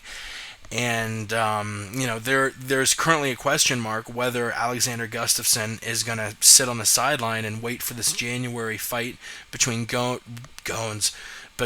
between Jones and Cormier, or is he going to fight again? Rumble Johnson is calling him out, like I just mentioned. I selfishly, as a fan, would like to see him fight Rumble, but I think if you're Gus and you have the option, you got to sit here, right? Let me tell you something that you probably haven't even heard, Jake. And this is an actual word in the street. This is my honest take here from the information that I've been gathering, that I've seen. Alexander Gustafsson has a big time problem, and the problem is this is conspiracy theory, I guess, if you want to call it that. But this is what's going down, according to me, the word on the street. Alexander Gustafsson has a problem. If you notice, his second title shot against John Jones, fulfilling the UFC video game cover, that whole thing that went to hell. It quietly faded, went away. Everybody had an injury, this and that. It went away. They want to keep Alex away from the title, all right, because of his criminal record history coming out. The specifics came out, and before it blew up, just quietly, Gus went away around the same time. Not a lot of people noticed that. Not a lot of people noticed that. Because the details were horrific. He was robbing and assaulting men and women violently. He was beating up women and robbing them. He did time. He served time in prison for it. That is not somebody that you want to become a champion at this point in time in the UFC. His championship shots went away real quick after that. Nobody put it together, but also I'm hearing the UFC went to, the powers that be may or may not have gone to extreme lengths with the MMA media to not report on the details of Gustafsson's criminal history. All right? Extreme lengths. I'm talking Howard Hughes, get back on the plane in China, get out of here, judge replacing type handshake deals, this and that. I'm talking politics here. And that's the bottom line. That's what happened. You're not going to see Gus get a title shot anytime soon. It's going to be DC, Jones, and then they're going to find something else to do. So you think they make Gus fight Rumble? Because if Gus, I mean, I get what you're saying, but if Gus beats Rumble, there is no denying him a title shot. If Gus sits, there's no denying him a title shot. That's what they were saying a few months ago. But guess what? There is denying people a title shot. All you got to do is just not arrange the fight for one reason or another, which the UFC has no problem doing. Man, they can't give him a title. So you're saying they might do a rematch if Cormier wins, or if there's a close Jones win, and they just kind of stall him out a little bit? There'll be someone else along the line by then. Gustafsson, hopefully, they're probably hoping at this point he's just going to lose. This is not a man that you can promote as champion. He beat the shit out of women and robbed them violently and went to prison for it. Sorry, it came out. But, man, all right, you are speculating the UFC's got a problem with that, but do you? Because personally, I don't know. I think he did his time, and I think he should have the right to do whatever. I mean, Michael Vick, dude, I love dogs. I I was an only child growing up, and my best friend was from like age 7 on was this yellow lab we had got, and dogs are fucking amazing. And what Vic did was absolutely heinous. If you're not aware, he made dogs fight. He executed dogs. But I still think he should have his chance to live his life after he serves time. And Gus served his time. I mean, personally, I could see the possibility of Zuffa trying to screw him over because them being afraid of that image. But at the same time, if I was running the UFC, and I don't know what your thoughts on it are, but I mean, the guy served his time, you know? Yep. Has talked about it and made it very clear that he is ashamed of the person he was as a youth, and he's not a youth anymore. Well, yeah, they're always ashamed after they get caught and do time for it. I mean, dude, let's face it, I'm ashamed that shit.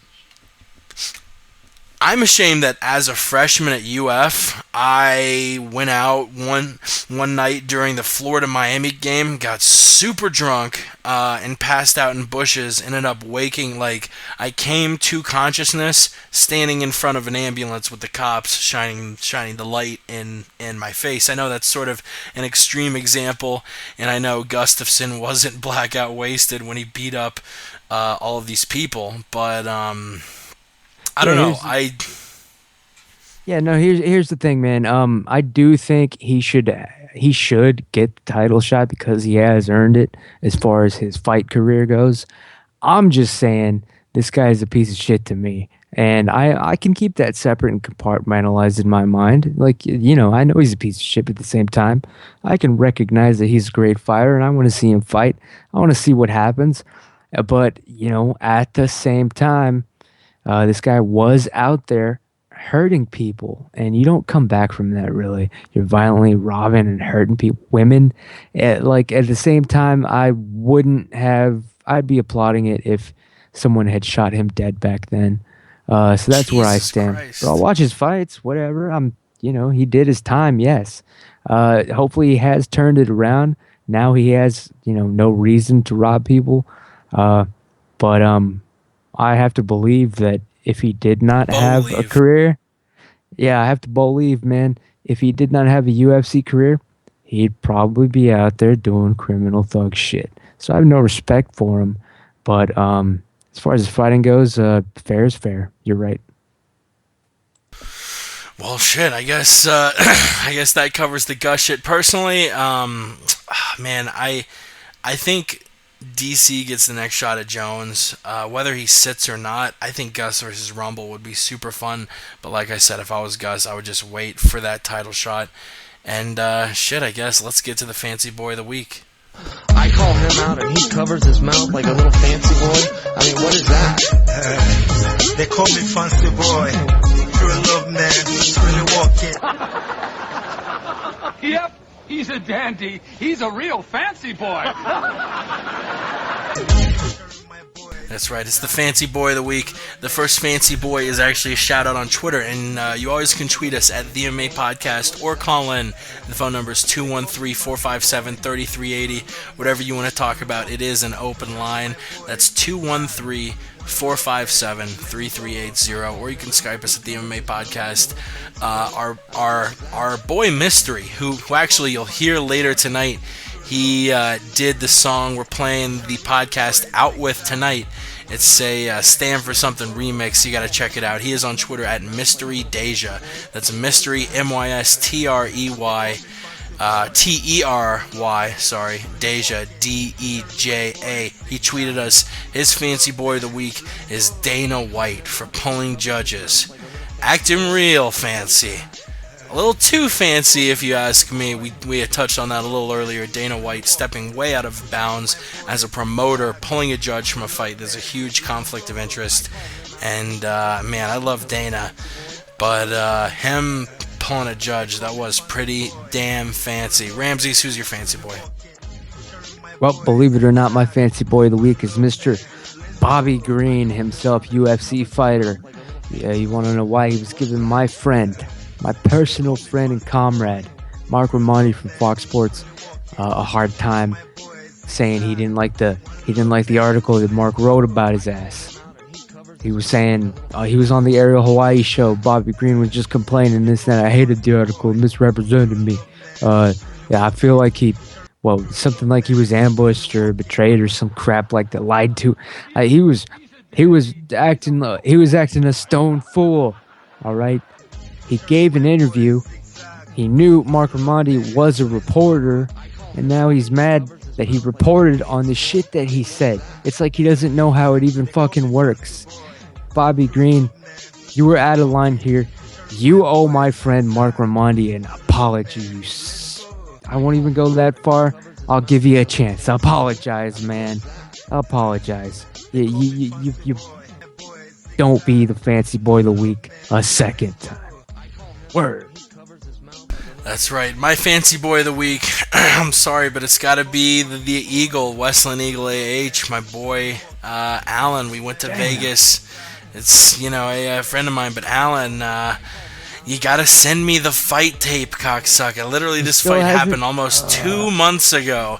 And apparently, Ross had the video, then he wouldn't post it, then Alan's got the video, and then he was going to send it to me, and I was actually going to try and, make something of it, and Alan still hasn't put it in the mail. So, Alan, this is, I'm letting you know, if I don't get a picture of the flash drive with the video on it in an envelope with my name on the envelope and that envelope in a mailbox, I'm going to start sending you videos of Buck Angel porn every hour, on the hour, beginning on Friday at noon Eastern. Every hour I'm going to send you Buck Angel porn, Alan. And for that, you are my fancy boy of the week. Just another couple topics to go before we send this shit out. Kelvin Gastelum, he's got a top 10 opponent, Jake Ellenberger. The tests just keep getting stronger and stronger, and people keep saying, "Oh no, he'll definitely lose this fight to Brian Mullah." Or it started with he'll definitely lose to the tough beast Uriah Hall, and then it was this Brian Mullisaw guy whose last name is spelled nothing like you say it. He'll probably lose to him. Nope, Kelvin rear naked chokes him. Oh, he'll definitely lose to Rick Story. Nope, he beats Rick Story. He'll definitely lose to Nico Musoke. Nope, he beats him. Yao the Truth. You know what? Yao is also a fancy boy because Yao Ross and I actually watched that fight at my old apartment in Denver. I still live in Denver, but I just moved from place to place. Yao was actively rooting against Kelvin Gastelum. Before we talk about Kelvin versus Jake Ellenberger, what the fuck is up with Yao actively rooting against these Team Darkside guys, just turning heel harder than a motherfucker? Yao is he is my sponsored fighter. He's the only MMA fighter that I actually sponsor. Same here. He's a young youth from Queens. Young go hard. And yes, and he sometimes gets a little confused. I don't know where he picked up that he should root against Kelvin. I don't know what happened that day. Maybe he wasn't feeling well. Maybe he was trolling. I heard he likes to troll. I'm hoping it's something like that, and that he's not back on the track. A, he is a huge troll. B, we do joke about Yao, doing crack and getting drunk, but the fact is Yao is really serious about his MMA career and doesn't really ever drink, doesn't really ever smoke. But Yao may or may not have been, a little exposed to tons of secondhand smoke from being in my apartment in Denver. I do have a legal prescription for the medicine, and there may have been secondhand smoke involved. Are you saying that your fighter may have been under the influence, and that's why he went against Gastelum in his last fight? I think he's just really confused with his life, man. I don't know what he's thinking half the time.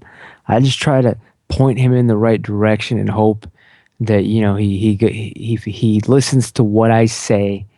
But at the end of the day, man, he is his own man. He is a young youth living in Queens. And sometimes we've all been there. We're gonna act a fool, and picking against Kelvin Gastelum, very foolish. Yeah, you need to turn it around, man, while you still can.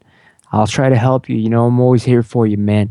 We just want to keep winning. I understand that, man. But I think you're going down the wrong path here, and you need to turn yourself back around.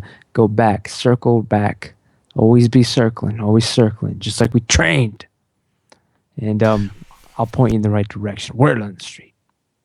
What do you think about the pictures that surfaced the last couple weeks of Yao and Hunter in Las Vegas lying in the same bed with one another? Like I said, sometimes he gets a little confused. I don't know. I don't know anything about homos. I don't know anything about that world. So can't even comment. I've never even had a homosexual thought in my entire life. Not even one. That's how bizarre it is to me. Like, try to picture infinity. Yeah, You were like a robot trying to understand emotion. that's right. Yeah, ever since I was about 16, 17, I figured it all out, people.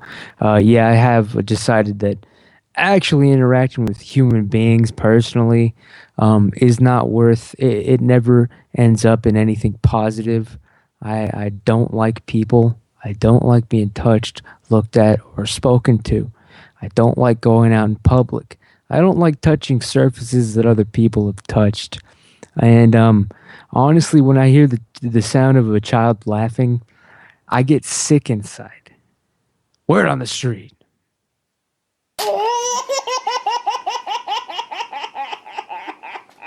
I just puked. I'm gonna puke. Oh my god. Let's get back on track. Kelvin Gastelum matched up against Jake Ellenberger. This is an interesting matchup. Two top 10 welterweights. You have, Kelvin's number 11. I'm sorry, against Jake, who is number 8. Kelvin Gastelum hasn't lost a match in his pro career. I mean, he's 9-0. In the Tough House, he went 4-0, defeating Keto Andrews, who's been on the Word on the Street podcast, Bubba McDaniel, who I actually hung out with at UFC 167. One of the cooler guys I met that weekend. Colin Hart and Josh Salmon, obviously, in the Tough 17 quarterfinals and semifinals. So you take his fights from the Tough House, and you take his pro career. The guy's 13-0. Jake Ellenberger. I mean, this is definitely the most difficult opponent he's ever faced. Ellenberger now 29-8. He has a lot more fights under his belt. His last 2 fights against arguably honestly, Jake a lot of people kind of look at his record and say, oh, he's lost his last 2. But these 2 guys might be the best 2 guys in the welterweight division, sans the champion Johnny Hendricks. You have Rory McDonald, who is maybe next in line for a champion after Lawler gets a fight, and those are who the losses are to, Lawler and Rory. This is a stiff test, man. Ellenberger has a very solid all-around MMA game. Ellenberger has the wrestling background. Ellenberger has some stiff strikes. He's knocked 18 people out. 18 of his 29 wins are by knockout.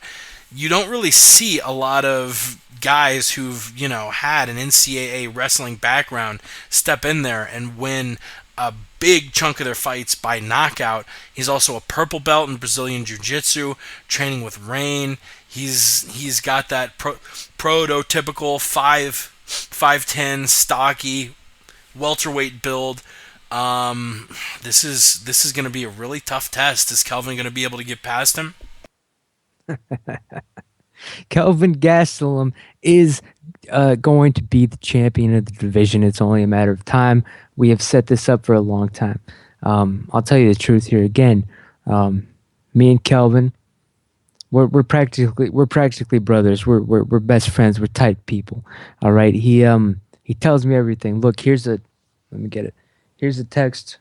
Here's a breaking down the fourth wall. Here's a text between me and him earlier today. I was just like, Hey, Kelvin, I texted him. I was like, yo, what's up, man? And he just texted back, just training. That's how fucking inside I am, people. That's how hardcore it gets. Damn. This young man, he's been on my show at least 38 times. 38 times. Wow. I know, and a lot of people are like, come on, he's only been on 5 or 6 times, all right? Don't blow it out of proportion. No, sometimes he's on and he just doesn't say a goddamn thing the whole time. I never told anybody that until now, all right? But Kelvin, man, he's one of the best in the biz. Great fighter. He is an actual tank. I don't see anybody. I mean, damn.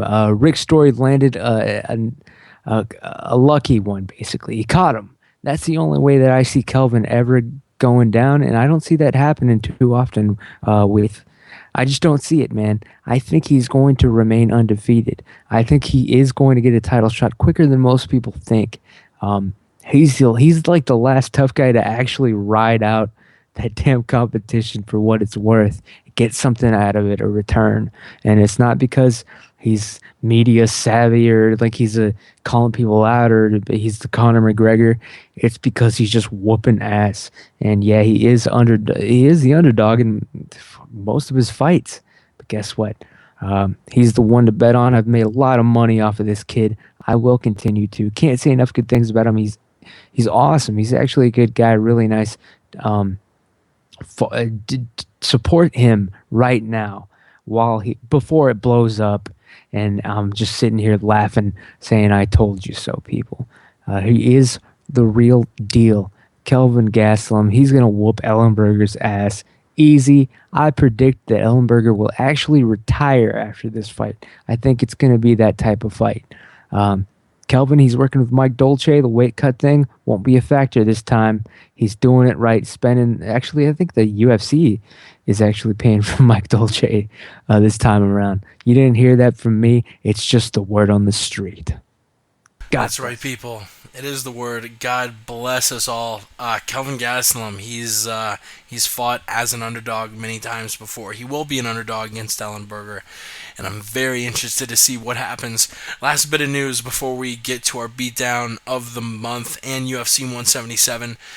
This dude in the NFL, I sort of broken down before, Josh Gordon. The guy's getting a year-long suspension for hitting the bong, while Ray Rice gets a 2-game suspension for knocking out his fiance.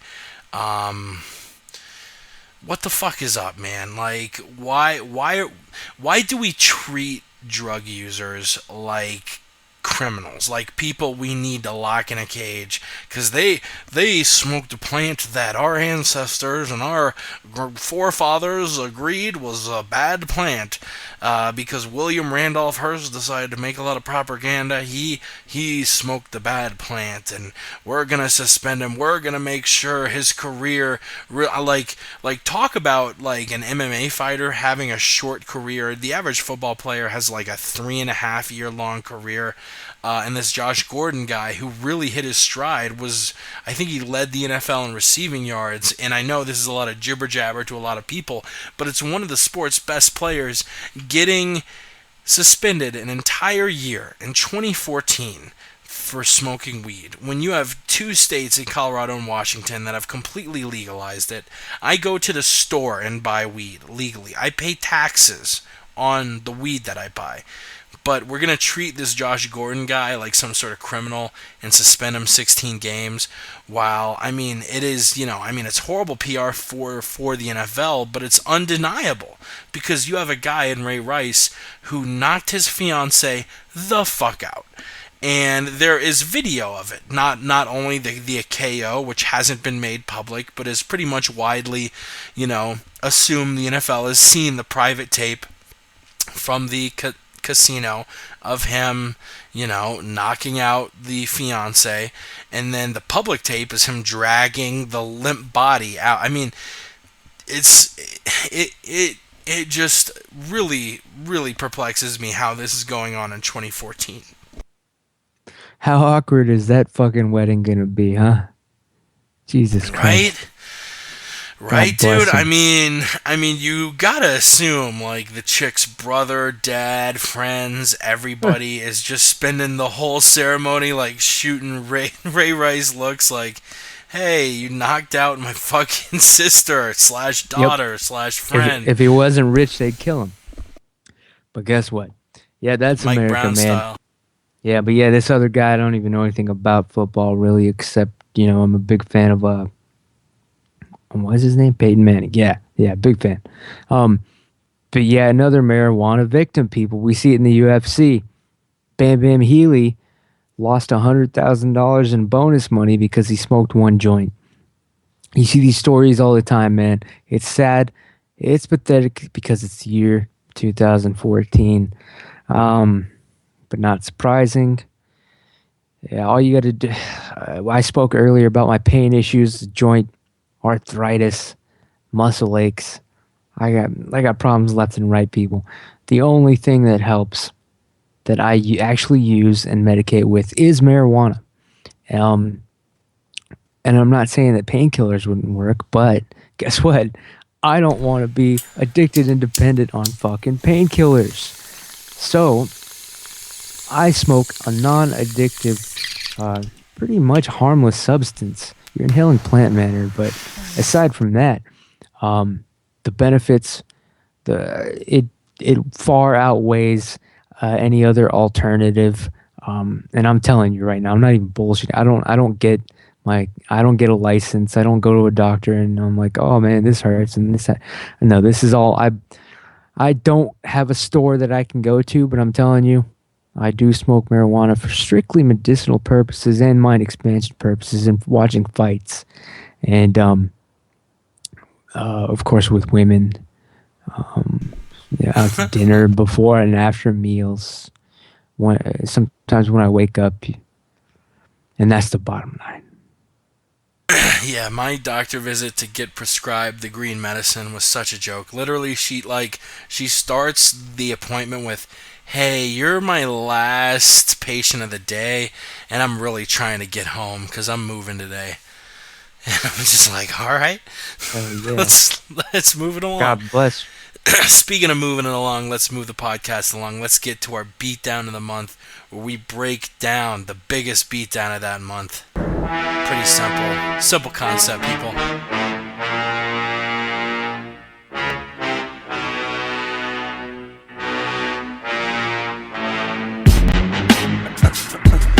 We had quite a few actually, now that I think about it, we have had quite a few cards this summer, but man, 5 cards in July, 3 cards in August. We were gonna have 4 cards, but UFC 176 got canceled. We didn't have a pay-per-view in August.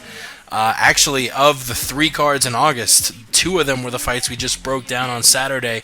We went nearly 3 weeks without the UFC, people, between UFC Lawler Brown and UFC Bader versus St. Preux. I'm glad we all made it out to the other side. I like Bindo a lot, but my beatdown of the month is Rafael Dos Anjos, dude. Like, he landed the combo with the knee that dropped Bindo, and then was just throwing these strikes, and we don't know Dos Anjos as a striker. Usually we think of him as, a high-level Brazilian Jiu-Jitsu guy.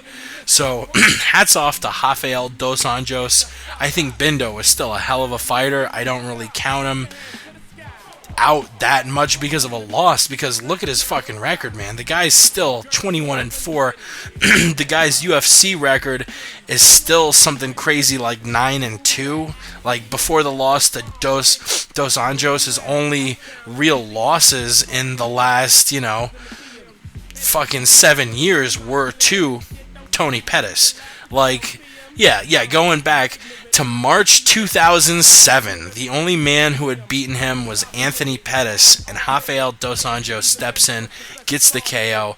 Really impressive fight, and earns my beatdown of the month. Ramses?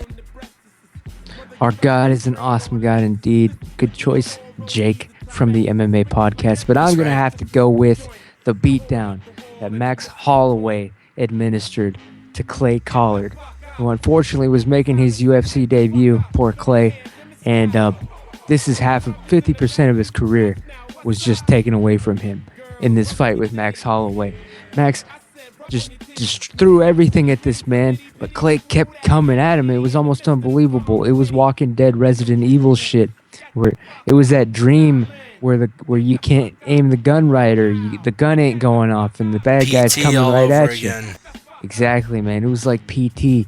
Clay Collard kept coming at him, dude. It was like trying to shoot and kill Suge Knight, but Max Holloway got it done. I loved seeing it. He is actually quickly becoming one of my favorite fighters. He did disrespect me one time on the Twitter, but I'll give him another chance. So God bless you. I know he's really religious or whatever, so it's going to suck when he figures out that that's bullshit.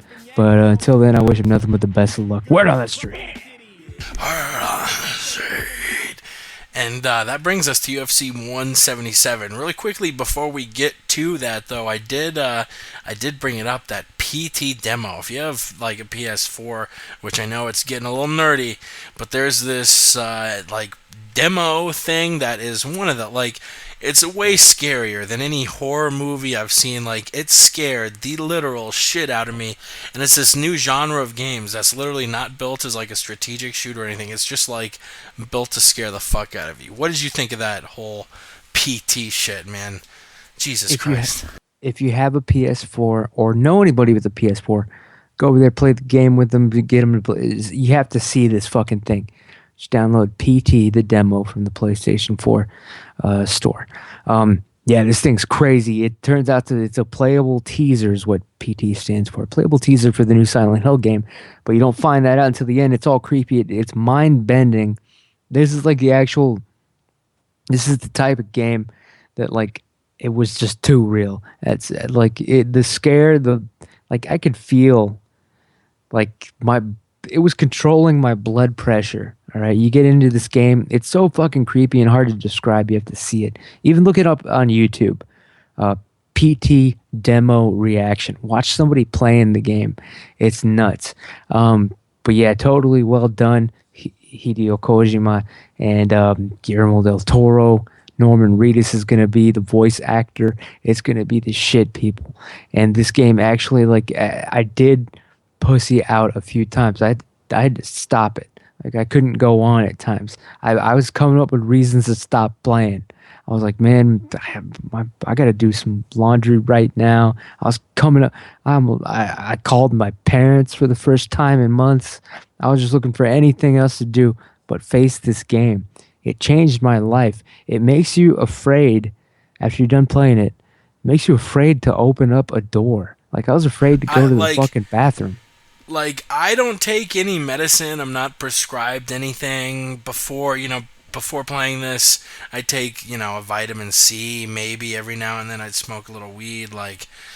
Ever since I played it, I've been on a heavy, heavy antipsychotic medication. I hear you, man. A lot of people are actually losing their minds. Several people actually committed suicide. That's sad to see, but it's over there in Asia. I understand. They would have done it anyway. Yeah, these days, any reason you throw at them, they'll eat it up. But yeah, this game is actually, it's like a weird experience, kind of creepy. To where you're not walking around and it's just jumping out at you. It plays with your actual psychology. It's weird. It's never been done before. So check it out, PT. Just look it up on YouTube, PT demo reaction. It's funny. It's funny as hell if you're watching other people play it, but when you're actually going through it, you'll be literally horrified, and it's worse than being raped and murdered and hit with a brick. Word on the street. And we will move on to UFC 177 this Saturday. Standard pay-per-view timing. The pay-per-view starts at 10 o'clock Eastern, 8 p.m. if you're here in Denver. We'll start with the prelim card. You have the Tough Rousey versus Tate alumnus Chris Wade taking on Kane Carrioza at lightweight. Moving on to the prelims on Fox Sports 1, Joe Soto versus Anthony Burchak, Juan Potts versus Anthony Hamilton. And the two fights I do want to touch on, at flyweight you got Scott Jorgensen taking on Henry Cejudo and Lorenz Larkin taking on Derek Brunson. Jorgensen Cejudo is really interesting because you have a guy in Jorgensen who was doing really well at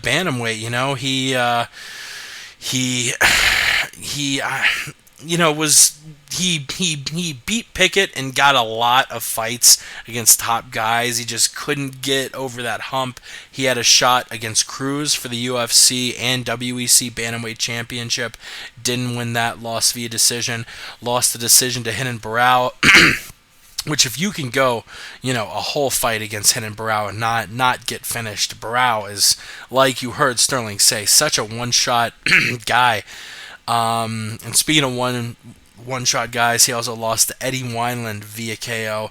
Had a fight against Uriah Faber, didn't win that one. Moved down to flyweight and lost his first two fights at flyweight to Zach Makovsky and Hussier de Silva, taking on one of the UFC's few Olympic gold medalists, Henry Cejudo, who won the gold medal at the 2008 Beijing Olympics in the freestyle wrestling division, 55 kilos.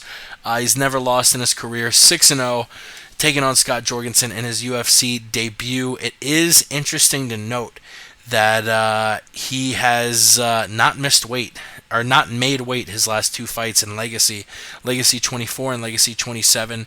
He hit 128 pounds both times, wasn't able to make 125. A lot of people, including Jorgensen, have questioned his work ethic. Who do you think wins in this one? I like Jorgensen a lot, but I think we see Cejudo take the unanimous decision.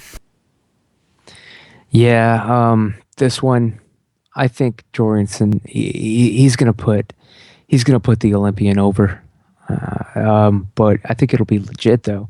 But Scotty Jorgensen, dude, he's got a problem. He ain't gonna be.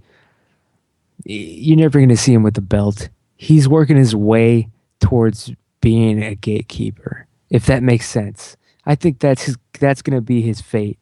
He's working his way to being a gatekeeper for the division, and there's security in that.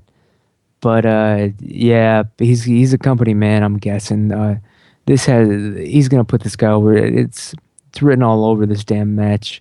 I'm interested to see it though. They sold me, man. Olympian. It's already a done deal. Good on the UFC. Start introducing new talent. And Jorgensen is the man to welcome them. Perfect choice. Yeah, I'm thinking about it. Olympic gold medalists. I don't have the list in front of me, but it's not a very long list. I'm looking at the lines now. Cejudo -165 against Jorgensen. We also have, as the main event of the prelims, Lorenz Larkin taking on Derek Brunson. Brunson a slight favorite, -130 to Larkin's +110. I saw Adam Martin tweet this, and it's so true. How crazy is it that just a little over 2 years ago, Lorenz Larkin beat Robbie Lawler.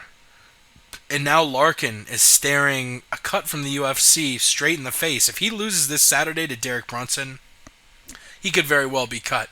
And the guy he beat July 2012 in Strikeforce, pardon me, drink a beer for the working man, Robbie Lawler is going to get a title shot. Like, how crazy is this? He's going up against Derek Brunson. Brunson lost his last fight to Yoel Romero. Lorenz Larkin 1-3 in his last 4. He defeated Chris Camozzi, but has losses to Francis Carmont, Brad Tavares, and Costa Philippou. How do you see this one going? Brunson has that just solid wrestling game. Trains at Jackson's, and Greg Jackson is all about piecing together the perfect game plan. I think Larkin doesn't have what it takes to move on past the North Carolinian Derek Brunson. Oh man, this is gonna sound totally racist, but I didn't even mean it.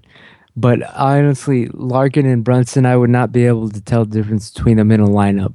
All right, and I don't mean that in a racist sense. I would have said that if they were white. These guys, I don't know the difference between these two fighters. They're both, they're just not even, like, they wish they were Scott Jorgensen, headed towards gatekeeper status. I don't know about this fight. Hopefully someone gets knocked out in brilliant and entertaining and brutal fashion. I want there to be blood.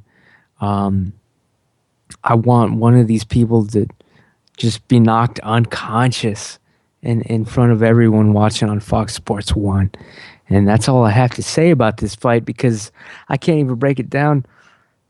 I don't know who these. I just don't know the difference between the two of them. They're both the same person to me as far as the fight history goes. That's it.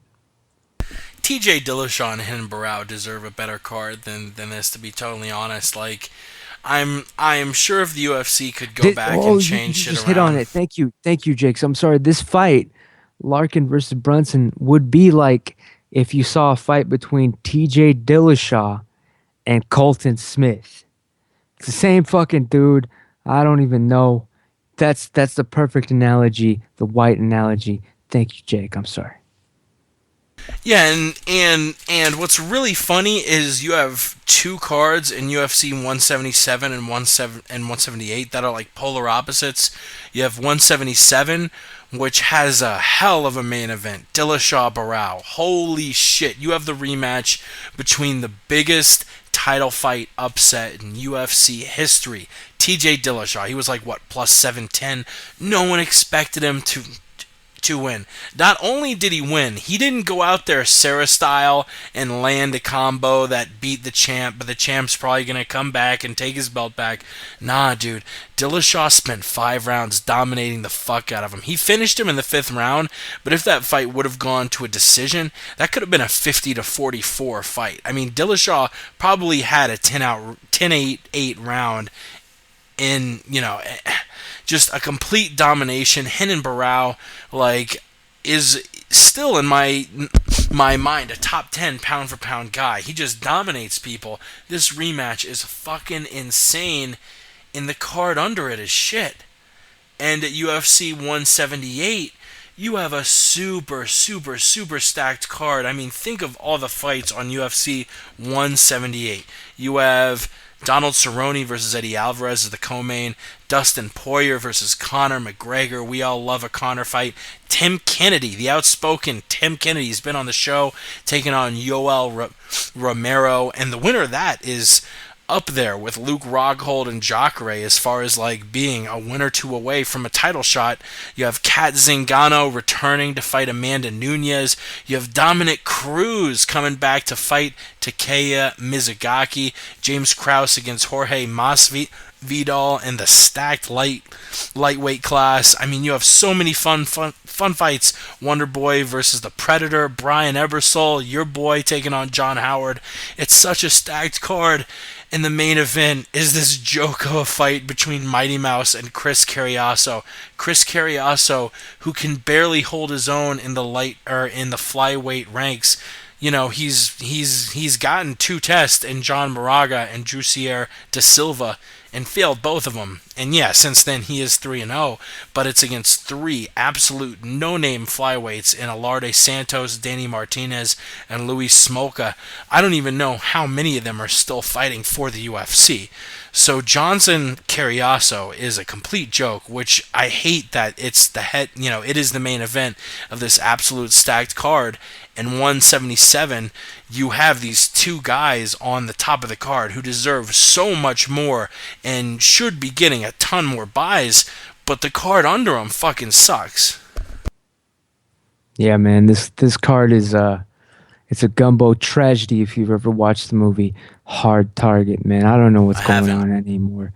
Yeah, really give me a break. And the what's going on with these fights that they're putting on? Johnson Carriasso, man, what the hell? It's like they were just scrambling, like, oh, we got to make a title shot, and Rousey just fought a bunch, so we can't force her into a fight. She needs to take a break because she's like literally the last 8 months been doing non-stop fights in movies. You have Dillashaw, who man. Like, you have got to give it up to Dillashaw and Barão, because they were the headlines of UFC 173. This is 177. There were literally only 3 pay-per-views between both of the ones that they were the headlines of. You think about Aldo, who was going to fight Mendez but pulled out. Pettis is injured until the end of the year. Hendricks is injured until the end of the year. Weidman just fought last month. Jones apparently, quote unquote, injured. Which Jones, like to bring it full circle, we were talking about how much of a pussy Jones is. This is the whole fucking, 178 would have been a monster card if not for Jones being like, oh, my ankle. Honestly, I wouldn't be giving Jones shit if it wasn't for that Instagram video where he's literally, jumping around and hopping around, 3 days after this ankle surgery that's supposed to postpone him 4 months. Come on, dude. And obviously you have Kane, who's going to take on Verdum at the end of the year. It's just, I see where the UFC is coming from, and they're sort of scrambling to give Johnson an opponent. And if it wasn't for the brutal knockout against Benavidez, maybe you give him another fight. I mean, I would honestly rather see a third fight against Joe B than a fight against Chris Carriasso, who, I mean, let's see the line on that. UFC 178. I don't even know if it's out yet because it's just going to be so one. Yeah, he's plus 900. If Chris Carriasso won, he would be the biggest title fight upset of all time. But it's not going to happen. Dillashaw Barao, we actually had Ross Finkelstein on, who broke the fight down and said if Dillashaw does X, Y, and Z, he could beat Barao. Carriasso doesn't really have that. He doesn't have the tools that it takes. Dillashaw has the tools, needed to use them perfectly. He did. This is just a joke, man. Yeah, this card, you have the culprit correct. It is John Jones that ruined UFC 178. Honestly, and he has a history of doing it too. All right, this isn't the first time. Yeah, the first card the UFC ever had to cancel, UFC 151. Why did we have to cancel it? Because of John Bones Jones. And that's why, actually, what Dana White just tweeted out and what I just retweeted, dude, look it up because it's a real man. We should actually play the little vine real quick. It is of Uriah Hall's. Look, unlike John Jones, Uriah Hall, when he got hurt, he kept fighting. He has a will of a champion. I'm ready to play it whenever you want.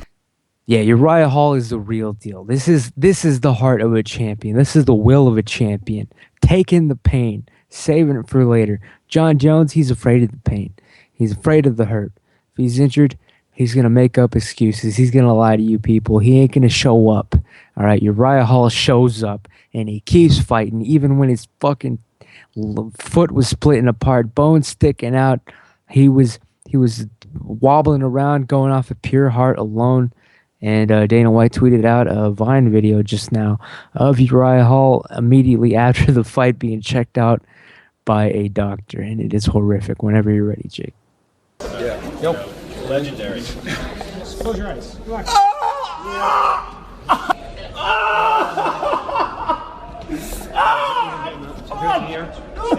That's it. Done. Oh, you got all this on film, you mother. And watching that, literally you see, he has a compound fracture in his toe, a bone sticking out of his toe, and they're taking the bones in his body and they're fucking putting it back in place, and he is arching his back, head up, fuck. And that is a true fucking warrior. Uriah Hall, hats off to you, dude. God bless him, man. Future champ as well. And hopefully he'll never have to cross paths with Kelvin Gastelum again. That was a hell of a fight, though. It was a draw.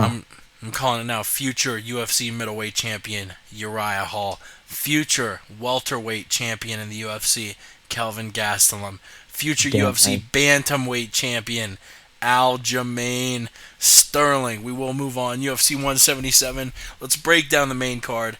We'll stop short of the main event. But your first 4 fights, we have 3 lightweight fights and a women's bantamweight fight. Starting off with the lightweights, you got Yancey Medeiros taking on Damon Jackson. You got Ramsey Nijem taking on Carlos Ferreira. You got Bitch Correia taking on Shayna Baszler, who pretty much the only reason she's getting the fight is because she beat Jessamine Duke and held up the 4 and put one down, 1 down, 3 to go, which I don't see her fighting Marina Shafir anytime soon. because Marina just lost in the lower pro ranks. I don't know if she's, going to get a UFC contract anytime soon. But bitch Correia taking on Shayna Baszler, looking to take out a second horsewoman. And a co-main event, which this, it will be a fun fight, but it's like both of these guys are so far away from a belt. Tony Ferguson and Danny Last Call Castillo. Both of these guys, are awesome fighters. Danny is definitely an alpha male standout. He's 3-1 in his last 4 fights. The only loss coming to Edson Barbosa. Tony Ferguson also 3-1. His only loss coming to Michael Johnson. And both of these guys are definitely a win or two away from cracking the top 10. But like I said, just the depth of this card. I think Ferguson versus Castillo should be on the main card, but as a co-main event on a pay-per-view main card, come on, man. All the love to Castillo and all the love to Ferguson. Shit, we last week did the word on the street from Ferguson. It's, just not a co-main event caliber fight, and this is the depth of this card really bums me out. Yeah, this isn't one that you're really going to remember 2 weeks from now. But Yancy Medeiros. What are your thoughts on the fights? Jackson. Yeah, Medeiros, man, he got lucky.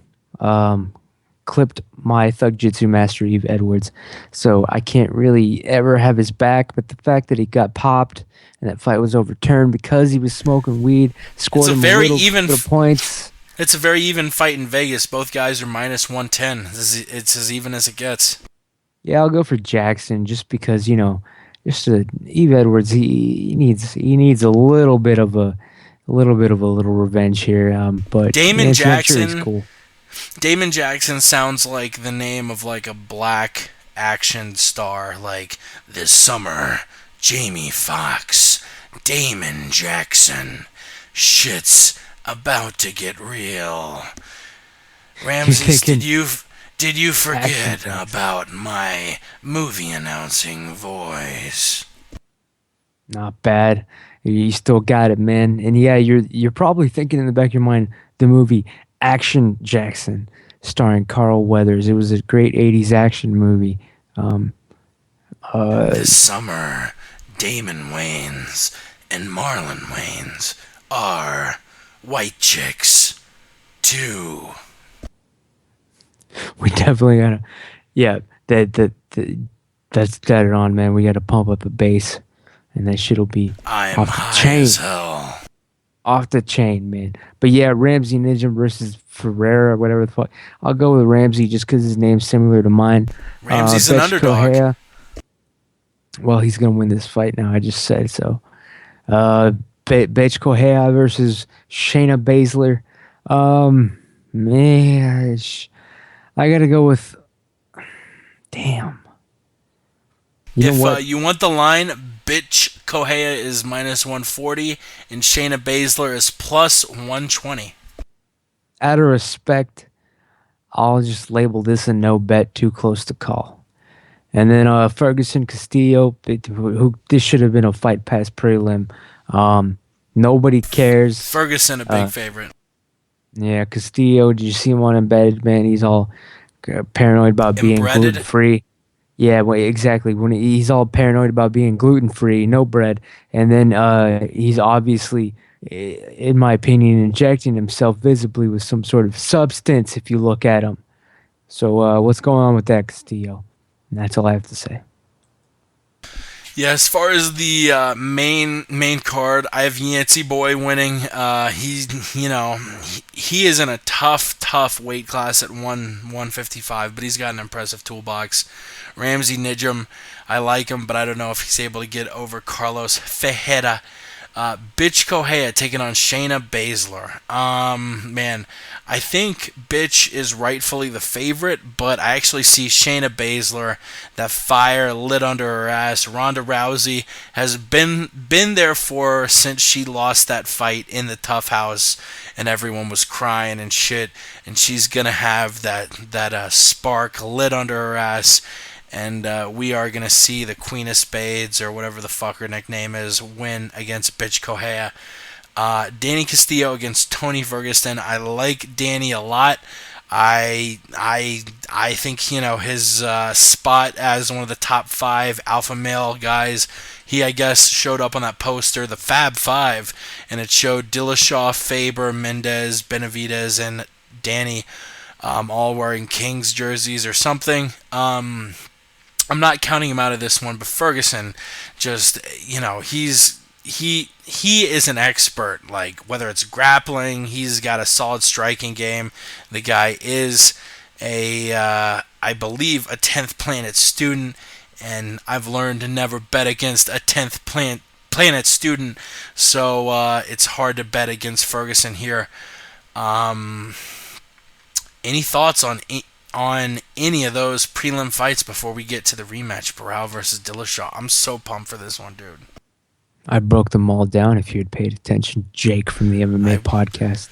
I was paying attention, but I was just looking for an excuse to take a break to light up. Well, in that case, I do want to say the girl fight, Shayna versus Bitch Correia.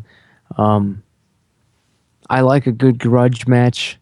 I hope that something very extreme, and I hope their emotions get the best of them. I hope we see the worst of the female gender come out in this fight somehow. I hope they get like irrational. I hope it gets full world star at some point. This pride gets in the way. It just becomes a total like bitch. Not exactly a catch fight, like a technical cat fight. To where I hope there's blood. I hope one of them gets knocked out, and then the other one doesn't stop. I want to see finally hair pulling. We all know that's only a matter of time with female MMA. I want to see knees to the junk. I want to see what that can do if they're used like successively, like low kicks, and it's a guarantee that one of them is going to be crying at the end of the fight. I hope that the cameraman. I hope that the cameraman has good sense to zoom in HD on those tears, the sweet tears, for all the perverts. And that's the word on the street. That is the word on the street. Quick shout out to 1FC before we get to Barao Dillashaw. I forgot to break it down. But you do have to check out 1FC 19 Reign of Champions. That's going to be Friday. You got Shinya Aoki, a big favorite over Kamal Shalarus. You got Koji Oishi, slight favorite over Jadama Naragatangdang. I tried.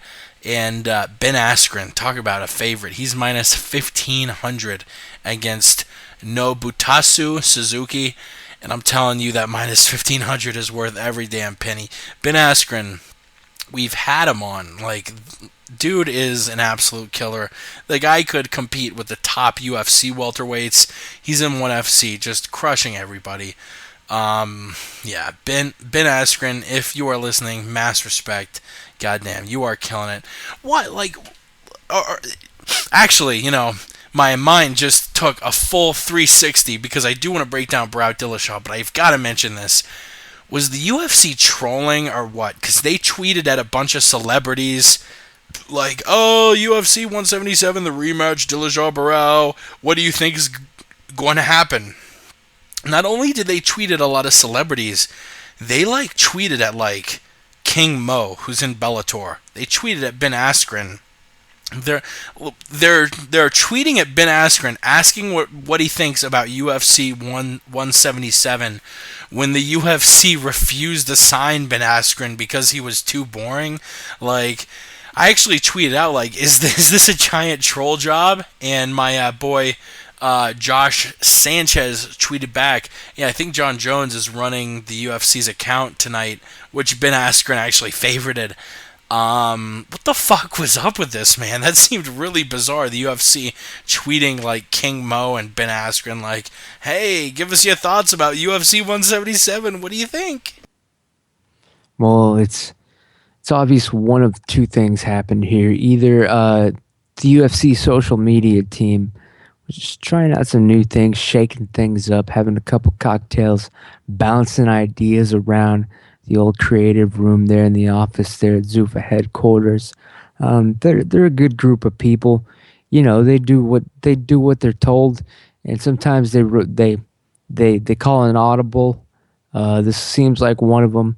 Of course, the second option, second choice, is that the UFC is the phone got stolen or hacked, and that's the bottom line. That's literally the only way I could explain it, because that shit was fucking ridiculous. But yeah, let's get to it. Barao versus Dillashaw, the rematch.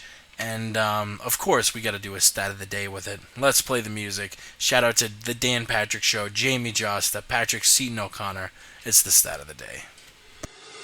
Stat of the day! Stat of the day!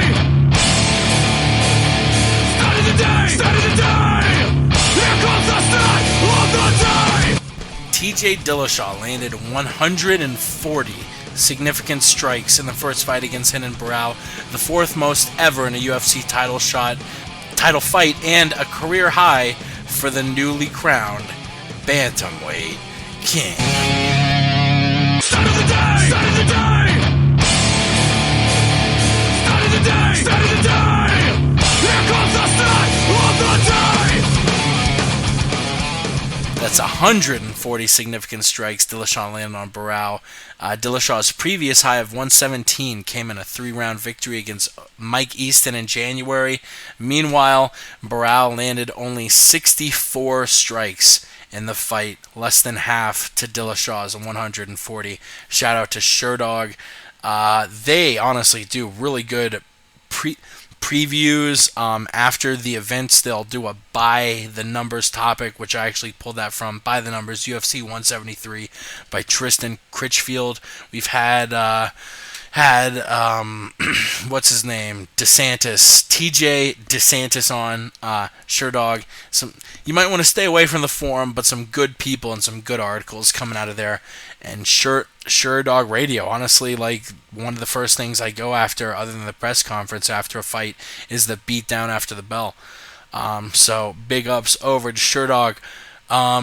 Let's get to it. Renan Barao versus TJ Dillashaw. We all expected Renan Barao to go out there and just beat the fuck out of Dillashaw. People were saying that Dillashaw didn't deserve a shot, that Rafael Asunciao really earned it over him, and that Dillashaw still needed a couple fights, and Dillashaw didn't deserve the shot after just beating Mike Easton. And one thing which Aljamain Sterling put beautifully in the interview with him just about an hour ago, the guy gets better and better and better every single time. And from the Hugo Viana fight to the Asunciao fight, he got a lot better, even though he lost the Asunciao fight via split decision. The Asunciao fight to Easton, dude, he pieced up Easton. And then between Easton and Barao, I mean, you know, hats off to Dillashaw for just fighting the perfect fight, one of the best performances in UFC history. Hats off to Dwayne Ludwig for, you know, being one of the best coaches in MMA. But, you know, is Dillashaw going to be able to step in there and beat Renan Barao a second time? A Renan Barao who a lot of people were calling the best pound-for-pound fighter in the world before he lost to Dillashaw. Yeah, man, this fight, there's no reason this fight should be happening. The first beatdown was outrageous and one-sided. It was conclusive. TJ Dillashaw was the better fighter. He beat the champion, hands down, put him away, and then there's an instant rematch. This is like one of those scenarios, one of the only scenarios where you don't grant an instant rematch, but they're doing it anyway. I don't know why. That's what's making me suspicious. Now alarms are going off. I'm starting to think here. Maybe Barao scores a miraculous knockout, and now we got a good trilogy on our hands. I'm just saying, just putting that out there. That's probably what the UFC is hoping for. Not saying they're actively planning, but that's probably, they're throwing a Hail Mary, right? What if Barao beats him? Now we got a big money fight on our hands. It's a gamble. It's way too soon for this. Instant rematch? No. He almost killed that man. Hopefully this time If the UFC wants to go this far, we need to bring this to a conclusion here. Somebody has to die, and for that reason alone, I may purchase this UFC event just because I got a feeling something real bad's gonna happen, something real fucked up. Good old script change. Brock Lesnar is gonna just tear into John Cena. I don't know. I'll be watching, but something stinks here. Mark my words. Like Brock Lesnar. Pulling the Brock Lesnar treatment out on us.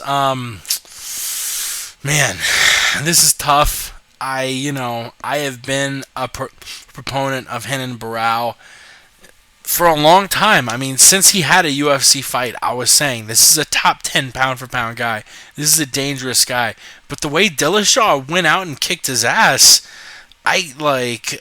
what is Barão going to do? I mean, this wasn't close. This wasn't a back-and-forth fight.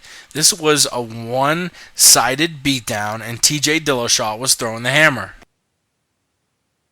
They're showing Barão on Embedded.